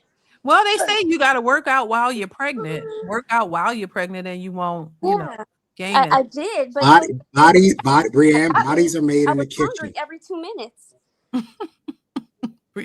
Bodies are made in the kitchen. Bodies are sculpted in the gym. So you got to be more aware of what you eat and how you eat. And if you want to sculpt the body, then you go to the gym and you lift the weights and you do the calisthenics and all that stuff. But if you are serious about keeping your shape, it's all in I'm telling you, serious. I've seen people who didn't work out at all and have lost 50 pounds simply because they made changes to their diet, just simply based on their diet. Your body actually is designed to do certain things if you do it the proper way. So just focus on what you eat more than because most people say, well, I work out every day. And I'm looking at them like, well, that don't matter. Well, you working out don't matter because as soon as you leave the gym, what do you go eat? Crap. Just go eat crap, and you cannot outwork. I mean, you cannot outwork a bad diet. It's all in what you eat. So whatever it is that you like to eat. Me personally, when I'm trying to lose weight, I'm off carbs completely. But that's very tough for people to do. It's hard for people to do. I can do it because I'm used to it. But you got to be careful about what you eat. That's the advice I give everybody. When you're pregnant and you have all those cravings, that's a little harder. Yeah, but when I finally was able to get it together, I had to fast for 4 days straight, just water. So I didn't eat anything. That's extreme. Look, I'm That's trying tough. to now. Yeah, I'm that's not working with my doctor, so I always said that on my YouTube. Yeah. Work with your doctor, but yeah, I mean, things weren't flowing the way they were supposed to, so something wasn't working. I needed that reset, so I did that about twice in 1 month, like spread out through a few weeks. Then after that, it was just every other day, 1 meal a day for a little bit, until I got regular again. Because that's one way you don't lose weight is when you're not regular. So you have to get your system working first. Because I was eating so much during my pregnancy and postpartum, my body didn't know what to do. It was holding on to stuff, not really nothing for a while. So you definitely don't want to overeat because that's what can happen too. Yeah. Yeah. Yeah, that's interesting. And that's why I say everybody is different. Every pregnancy is different. It is each time it's not quite the same. I don't know, and I always, my situation was just different. I had my close, so I didn't really gain a whole, like first pregnancy, I gained like 30 pounds, lost it. Second one, I gained 60 pounds, lost it though. Each time I lost, and I didn't really do a whole lot of working out either. You got some crazy ass genetics. That's insane.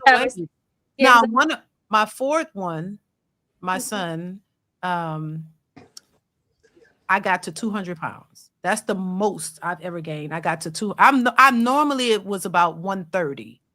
Do you believe that certain children make you fat? Like my mom says that my sister made her fat. That she didn't get fat with me, but she got fat with my sister. Yeah. Is that true? Yeah, because certain cravings are different and more with certain pregnancies. Some pregnancies, some people don't lose weight. My sister with one of hers, she lost weight. She actually lost weight. She was small, and then with some of her other ones, she gained a lot of weight. So I do think it depends on the pregnancy. It just, I don't know how that happens. I don't know, but I think mine was pretty consistent all throughout each one. Didn't have no issues with none of my pregnancies until we got to the last ones. Probably because I was older and it was probably time to stop. It was probably. Yeah, are you an organ donor? Are you an organ donor? No. Good. Don't be, because they're gonna steal your genetics. They're gonna steal your stuff. Study it. About the weight thing. Wait, say that. My question is, do you think maybe the worry or the stress of it or about your weight may be a problem with you dealing with it?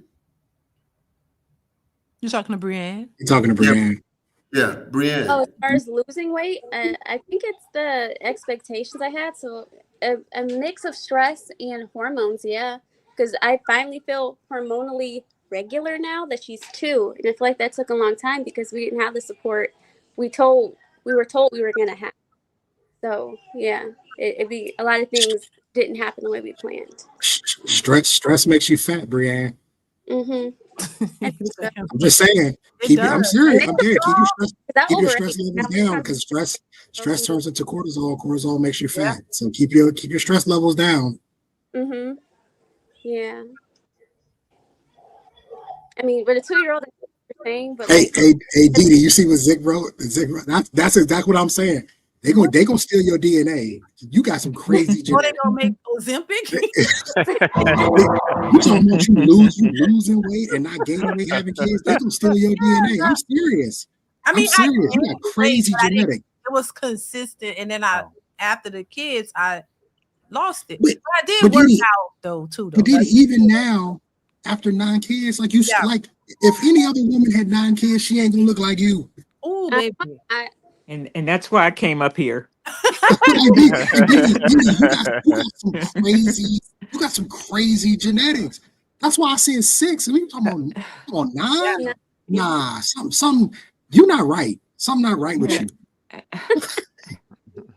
I feel tired though. Hell, after all them kids, baby. Look, I think it take a toll on your body somehow because I'm always tired now.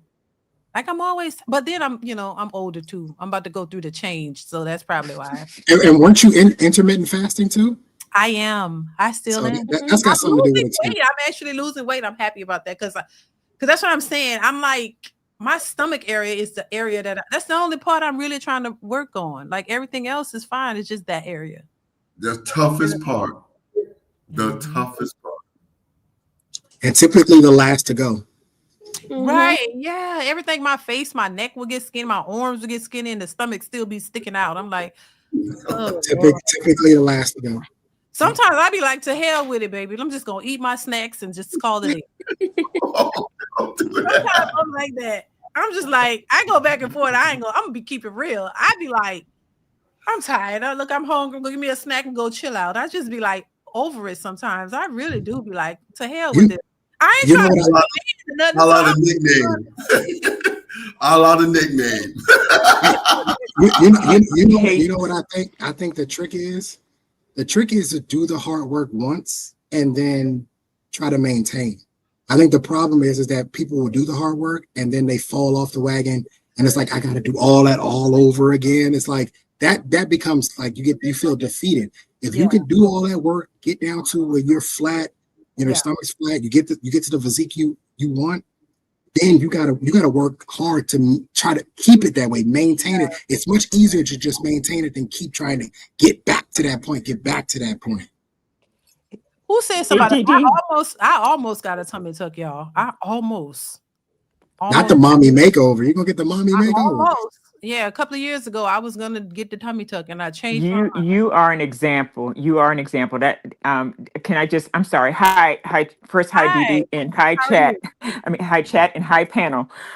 So I'm only got a minute, but I just had to come up and just say to you, you are an example, and I appreciate the space that you have carved out for yourself in this YouTube. Thank you. Realm as well, because you are the example. And you, of course, nobody can tell you how to do your thing, but I just wanted to let you know that you're an inspiration, and perhaps you can be even more of an inspiration by telling a little bit of your story, because no one would know, or that, of course, you had 9 children, and that you are a married woman with 9 children, and I think that you set the example that there's no excuses. There's no excuses. Okay, you can't use the excuse, or Black women, like us, can't use the excuse, oh well, I had a baby, that's why I'm 400 pounds and stuff like that. No, that's you had 9 and you're not, and they can't use the excuse that they're having to raise if they're choosing to raise their children. The example would be to raise their children in the household with their children's father. So I just think you're an example. That's all. That's basically all I wanted to say. Well, thank you. I appreciate it. Hey, Skinny gave you the name for your autobiography. Did you see that? What did he say? I didn't see it. He said you should name your book From None to Nine. From None to Nine. From None to Nine, yeah. Okay. He already gave you the title of your book. Oh wow. Yeah, you got to break that down. So that, yeah. Because I don't want to hear it now. When the next woman I meet, I'm gonna say, look, I want 4 more kids. And if she started rattling off things, I do. I want more kids. Yeah, I do want more kids. That much I do know. Getting married, I'm still on the fence. But kids, I definitely know I want kids. Oh no, you want to give somebody 4 kids but no ring? That's crazy. Hold on. I didn't say not give her a ring. I said not get married. It's 2 different things. Brianna, I'm afraid to tell you, but there are a lot of women down for that. There's a lot of women. Brianna, my ex didn't want to get married. That wasn't on me. That was her. She said she didn't want to get married. There are a lot of Black women, Brianna, who do not want to be married. Quiet as kept. That's something that we don't want to talk about in our community. There's a lot of Black women who do not want to be married. They're telling you, I don't want to get married. But they want the kids. They'll have the children. But they want the kids. They want the pension. They want the 401k. They want all of it. The same woman telling me to have more as if it's not harder for me than them. That's crazy. I just don't want to regret. But I do want more though. I want 4 more. 4. But I'm not gonna lie to you, DeeDee. I might go ahead and stamp the passport to do that. Trey, where are you going, Trey? I like Latin women, so it's either Costa Rica, Colombia, or Brazil. Nah, I'm gonna have to take the chance. I'm gonna have to roll the dice and bring her back. I have to roll the dice. I don't want to, but I'm gonna have to because of my other kids that are already here. I can't just leave them there. So, gotta bring her back. Warn you. What'd you say? What'd you say, Brian? Don't say we didn't warn you. Warn me about what? About what? You're gonna have some of the Latin trays running around. Passport, you mean? Okay. Ain't that crazy? Can you imagine? They're gonna want a ring, Trey. So you know what? Like I gotta get you to meet my daughter because you will crack up. When I tell you she's a chip off the old block, she is. I would love she'll be 8 next month, and she is a mess. Let me tell you. God. I always say she's 7 going on 21. Like she is a kid that want to tell you about who she is, and this is what I think, and this is how these things should go, and I don't agree with that. And I know that when she learned how to say I don't agree with that, it was over. I don't agree with it. Oh my God. Chip off the old block. I love children. Look, I saw Ali was showing us his kids. Oh my God, they were so cute. He was showing us before the live on Fatty's channel. He was showing us his I think he has 2. Oh, they were so cute. And they little. I like when they little. Because when they get older, they just, they don't care about nothing. Like, Oh, I was going to show you the baby, DeeDee. I was talking to you when I was pregnant. I was going to show you the baby got off the live because you never seen her. Everybody else on the panel seen her. I have never seen her. I have not. I think, but yeah, she's so cute. I love babies. Mm-hmm. How'd you take off your dress? It was like, okay, girl, somebody told me one time, are you pregnant? Are you pregnant? Hell no. Just because I had 9 don't mean I want to have 10. Like, no, I'm too old. Off her dress. Oh my God. Old. I can still get pregnant though. That's the funny part. You know what the issue is with me though, DeeDee? That's just I gotta go younger to get what I want. You do, yeah. I gotta go younger, and when I tell you that pisses women off, it pisses women off. When I say I probably got to get like 22, 23, 24. What you want them young girls for? And it's like, well, I want more kids, and I don't want to put I don't want to put a woman that's 35. Oh, you don't want to? And I'm like, yeah, I want 4 kids, but you 35. She's just having back to back. Is that healthy for a 35-year-old? Yeah, boy. Yeah. She wants that. If she even wants to do that. They don't want to do it. They don't want to do that. Nah, a lot of women, DeeDee, like I've met as well towards their mid-30s, they're like, one will be fine. Yeah, they don't want, because they know their body already. Right. They know. Yeah, that's like something you do. Honestly, and I know Brianne is on here, but that's something you do in your 20s. You got to do it in your 20s. You cannot wait till. Yeah, you got to have those babies in your young. At least one in your 20s. I mean, if you want, in my opinion, if you know you want more than one, have them. Yeah. If you want 2, 1, boom, knock it out, have the other one. Like, look at Rihanna. She's like, 3. She's back to back. That's the way I would say to do it and get it out the way. They grow up together. They're out the way.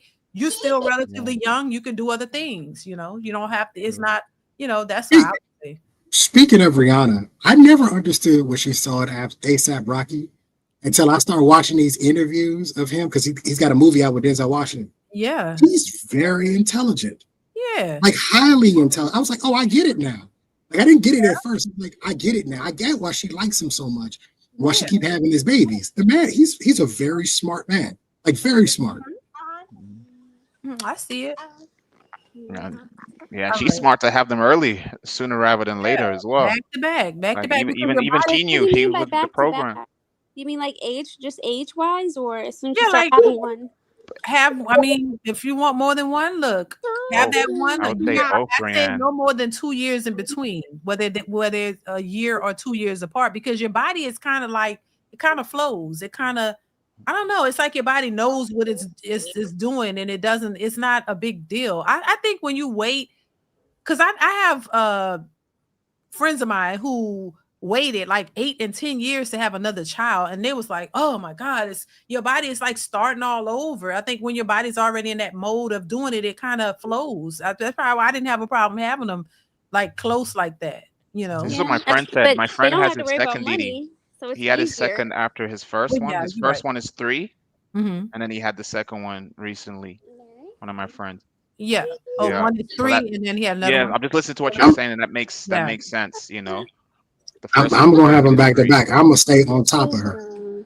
I mean, the moment those stitches heal, I'm gonna be right back on top of her. Right back.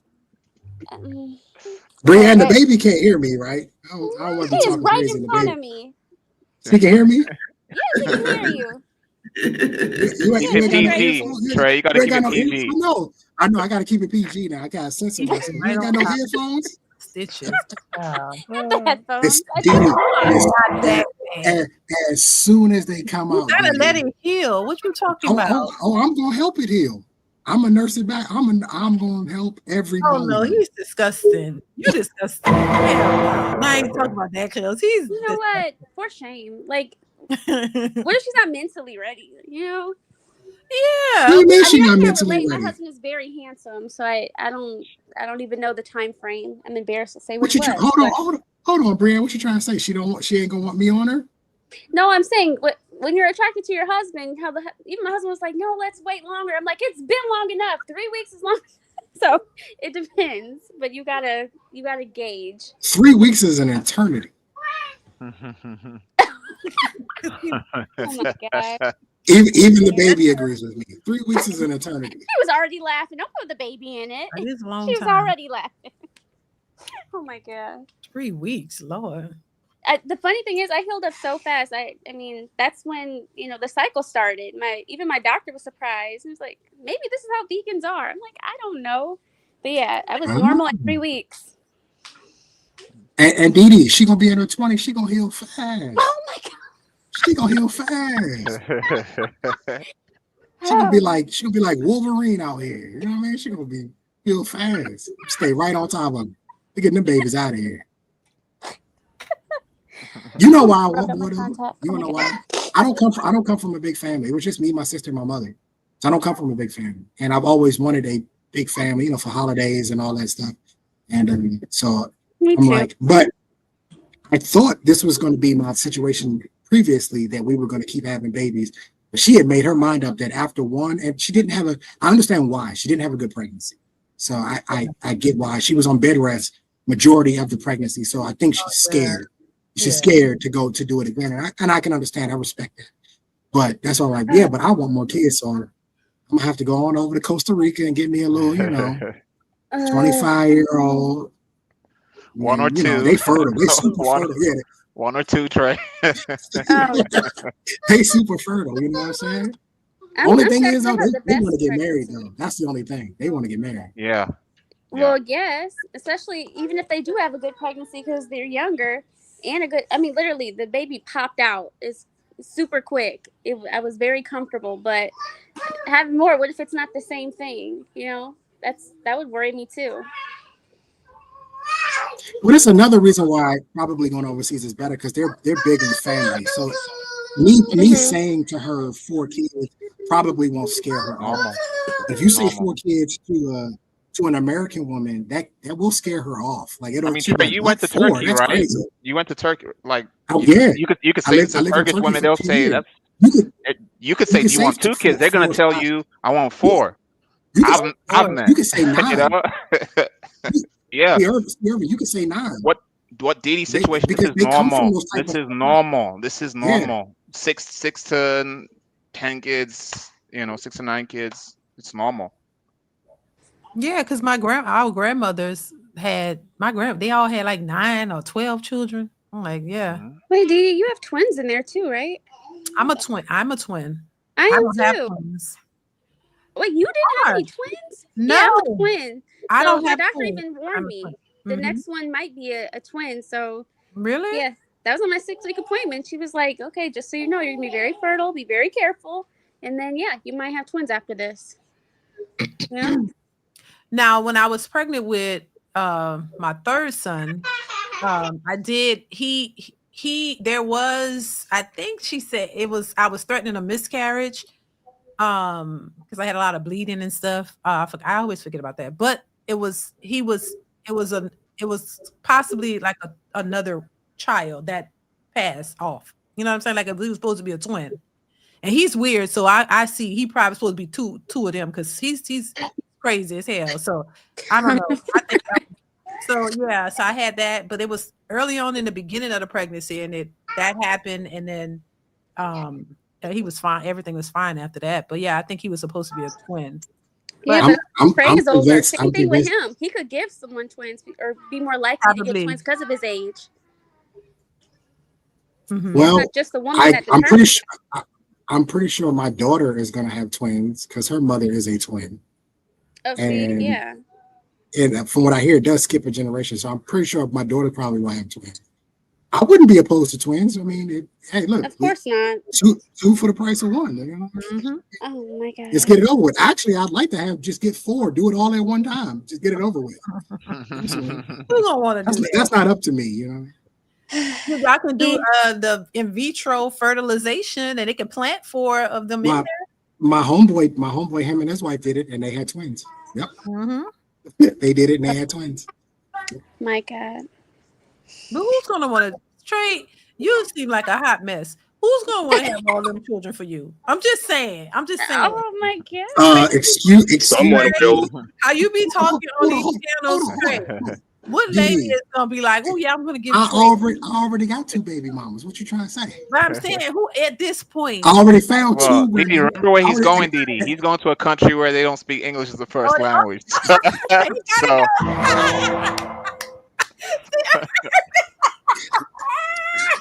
Hold on.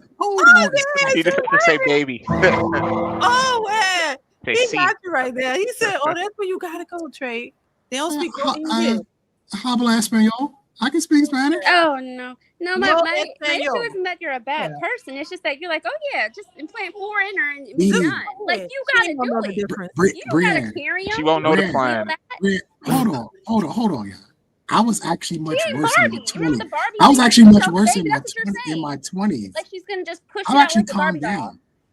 What did you say? And I was actually worse in my 20s, and I've calmed down. So if there are women who were having kids with me when I was in my 20s and 30s, oh, this is a different group of women, Trey. Mm-hmm. They gonna love me. They different from the women. They're gonna love me. That's what y'all say. These women here, I don't know. I would They're love gonna to. Good luck with trying that trick in Argentina. Good luck with that. Dow's struggling. What trick? Would you want to see kids if you have to do it? I'm just curious, Trey. If you have to do Say it. what? If you had to carry them 4 kids, would you still want them? No. Brianne, I've been carrying kids my whole life. What you talking about? Experience the pregnancy, bro. The pregnancy. And push it out. Push it out. What you talking about? I did push it out. That's how she got pregnant. Oh yeah, we can put them all 4 in. You can't talk to him seriously. He gotta go. No. If you had to carry what are you the talking about? pregnancy, I did all the work. Hold on. I did all the work. I think if men had to have babies, they wouldn't have. They would have 1 and they'd be done. Correct. Where the baby gonna come out from, DeeDee? Where the baby coming out? Your balls and your balls open up and the baby come out. They don't open up. They don't open up. Where the baby? Y'all look. Hey, Irvin. Hey, Irvin. They love the pee hole will work. Are you crazy? I don't know why you are. Hey, Brianne. Let me tell you the worst pain. Listen, Brianne. I've been to Iraq twice. I've been shot at. I've been damn near blown up. I have broken my ankle. I've had a lot of things happen to me. Do you know the worst pain I ever had in my life? What? A catheter. A what? I had a catheter. I had a catheter because I had a bladder stone. And stick it up there. And they stuck that thing up there, and I almost cried like a little baby. It was the most painful thing I could not imagine squeezing a baby out of there. Y'all are designed for this. Your hips, you guys do know your hips go a certain way. Y'all are built for this. I agree with all that. But as far as the broken leg, the catheter, I've had all of that and pushed out a baby. Because you built for it. Y'all have a higher pain threshold and tolerance than we do. I can't stand pain. So we're not disagreeing on anything. My disagreement is you Nah, can nah. say all that, you still don't have to do it. That's right, because I'm not designed to do it. You are. Yes. Yeah, that's not my job. My job is to give it. My job is to put forth the seed. Mm-hmm. And my job is to protect you when you're pregnant, to make sure nothing happens to you. Mm-hmm. Yeah. Don't put that on us. That ain't on us. It's I'm just trying to get that Our visual. things if the roles were reversed, she'd be like, "No, we can do one at a time. We don't have to do 4 at once." But we ain't got a what if because it ain't gonna never happen. Okay. We ain't got a what if. We already know how this do. I'm just saying, I think it would be better for her if she just had. You wouldn't want to do 4 and 1 if you knew your husband would have 4 kids. You wouldn't just want to get it over with one time. Yep. I don't know, because we say that. That's a hard one. Like, I don't know. For me, I was like, oh, it'd be such a painful thing. Is when you get to that 7, 8, 9 month, you can't sleep good. It's very uncomfortable. And I'm like, oh my God, I can't wait to get this baby out. Then you get it out. Then you're like, oh, after a while, then I'm like, oh, I would love another one. It's like you forget all of the pain and the hurt. You forget it. At least I did. Did you do any drugs? Did you do any epidurals during your pregnancies? Oh, yeah, hell yeah, I did. Yeah. Hell mine yeah. didn't take. I did have an epidural, but it only went to like one leg. But still, pushing her out was very comfortable. I had a doula. That's exactly what to do. Oh, she actually popped my hip open. It didn't hurt, but like she popped it open and then the baby's like pretty much slid out after that. Oh Lord. Yeah, I was in a squatting position. It was it was more comfortable than other things I pushed out. So I was like, this is great. So yeah. She had one leg, my husband had the other. Boom. She was out in minutes. Oh wow. That was wonderful. Yeah. I talked about that on my YouTube channel, but still 4 at once though, you gotta think about how's my belly gonna look after. Like we gotta think about that stretches. How's your belly gonna look? How are you gonna walk? What are you gonna do? When you have enough it don't matter. I ain't leaving you after 4 kids. We locked in. No, I ain't gonna leave you. Pregnant with the baby, and then there's another baby to take care of, but she can't leave the bed. My toddler doesn't stop moving. Literally until a minute before bedtime, she's jumping off the walls. How am I gonna do another baby while watching her, making sure she doesn't face plant on something? Because that's a daily occurrence. I do believe I have to get her some help. I wouldn't leave her with 4 kids. Get her a little bit of help. Probably get her an au pair or call her mama in or my mom or somebody gonna be in there to help her. I wouldn't do that. That's crazy. Nobody came. Oh, I'm busy. Oh, I'm gonna be out of town. Oh, I'm on vacation. Literally, after I had the baby, there was 4 family members that were on vacation during that time, but said they couldn't come. I was like, oh yeah, I'm gonna remember this. I had the opposite problem with my daughter. We couldn't get people away. Oh wow. I had to come home. I remember coming home and kicking people out the house. Like, y'all gotta go. They're like, no, we want to stay. And y'all gotta go. And they were great. They were making beds and cleaning the house. And I mean, they were amazing. Like, house was always clean, food, it was always there. But I live in Portland, Oregon. I'll give you the address when we log out, okay? If they need somewhere to go to be kicked out of or not, they can come here. Nah, you're not sending. You're not sending. That's my support team. Nah, they staying with me. I'm about to have 4 kids. What you talking about? I need them more than you need them. Trey, you're gonna have to fly. Trey, you're gonna have to fly them out. You're gonna have to fly them out to. Yeah, okay. She's trying to steal my support. She's trying to steal my support squad. Nah, I need my people. I need my people. Oh my goodness. Yeah, look, my sister flew in from LA, like the whole 9. Like they were there. LA, that's a hop and a skip. I'm on the same side of the country. You talking about LA? I'm in Portland. I look. Yeah, well, yeah. I guess I could send her to you. You would be closer. Yeah, that's like what, a 3-hour plane ride. That's hilarious. It's not her out here stealing. She's still out here stealing support though. That's crazy. Trey ain't having no more damn children. I'm dead, DeeDee. I am more serious about having kids than I am getting married. I think you're serious, but I'm very serious about having kids. What happened though?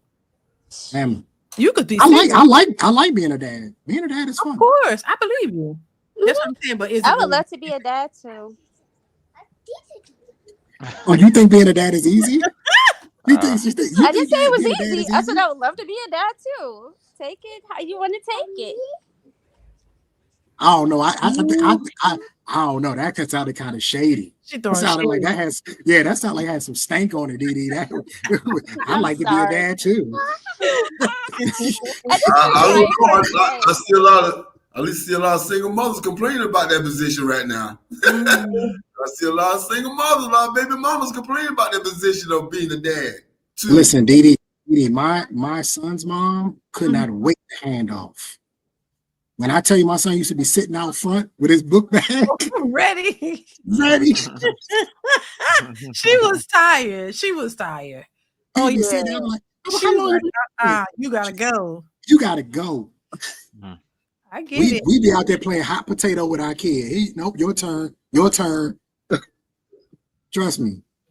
You think it's easy? It is not easy being a dad. You know what? You know what's not fun about being a dad? I get to be the bad guy all the time. I'm always the bad guy, and especially with boys. I'm gonna call your dad. You always get to be the bad. You always get to be the bad guy. And sometimes, not always, but sometimes you don't always want to be the bad guy. Sometimes you want to love on your sons too. You want to love on your kids too. But you have to be a disciplinary. You have to set the tone. You have to set the structure. You have to be that one. But I like to, for instance, I can't tell you how many times I've, as a grown man, have had my mother and grandmother get on me for running around the house with my son because I want to have fun with my kids too. I don't always want to be the super responsible adult. Right. I want to have fun with the kids too. But you're the father. You're supposed to set the example. All that craziness. No. You gotta have fun with them too. That's the part. That's the part I love to see when they play fighting and all this kind of stuff. It's funny. It's funny how you see a 8-year-old happy to go fight. Oh, I'm going. That's a fun thing. We're going to fight, Daddy. How he said? Oh, Daddy said, put them up. This how you do, and they playing fighting that's weird, but it's they thing. That's what they do. So I love to see that part of it. I love to see you be both. You let them know because kids know when it's playtime and when you're serious. They know. Dad is joking and playing, and when he's not, and when it's when it's something you got to pay attention to. They are very smart. So I love that. All right, y'all. I got to get out of here. I'm tired. I got to get to hell. I've been yawning for 2 hours. Peace. Enjoy your weekend, everybody. Be safe. Yes. Please enjoy your weekend. Be safe, y'all. I appreciate y'all. Thank y'all so much for spending this time with me. I appreciate it. Of course. Always a good time. Trey, you be extra safe, okay?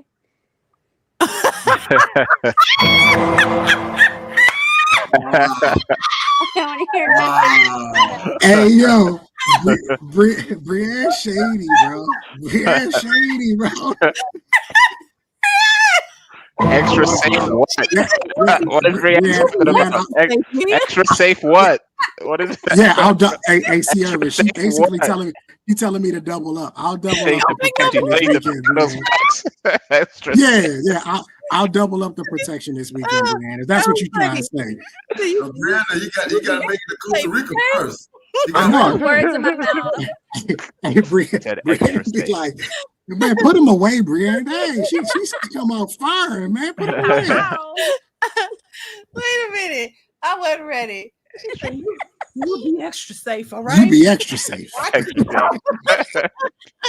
Look, Brianne don't want me to have no more kids. She's like, I don't want your kids polluting this world no more. Yeah, I want your support system. I want to steal your support system, so you can't. I know. You won't need them. What do you need them for? I want you to 4 kids. I'm gonna need them.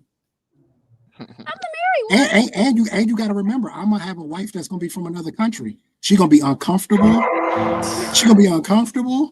I need all the support I can get. Okay. Right. Well, who gets pregnant? Let me know when it happens. Right. I want to be in a loop. Nah, DeeDee, I'm not telling DeeDee nothing because DeeDee, you're gonna do a video. You're gonna do a video about me. I would not do that.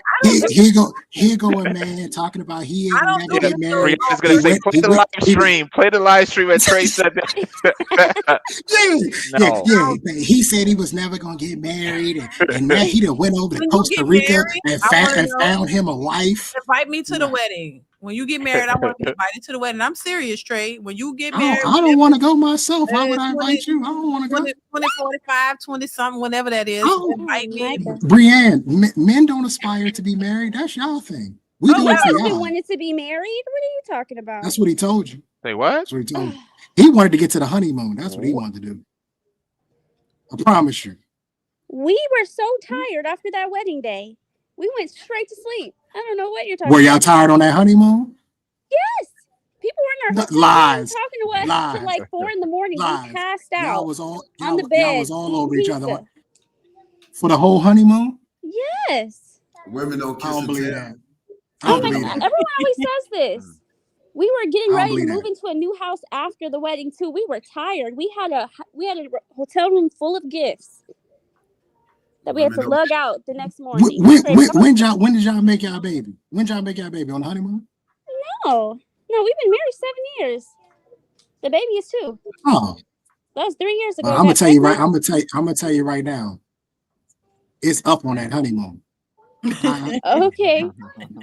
Ain't no way you gonna put me through that. You gonna put me through that humiliation ritual called a wedding, and I'm not gonna get my lick back.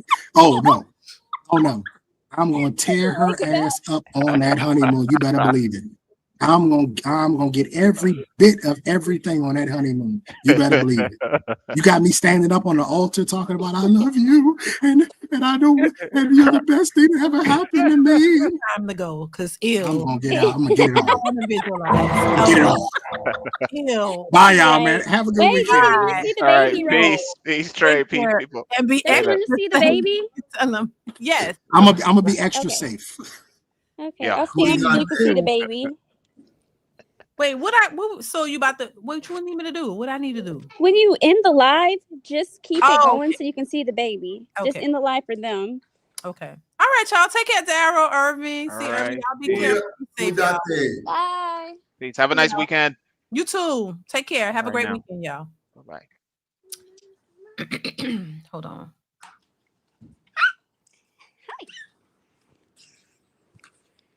Where'd your dress go? Hold on. Come on. You about to see somebody. Put your clothes back on, girl. Put your dress back on. I don't know how you took that off. Put it back on.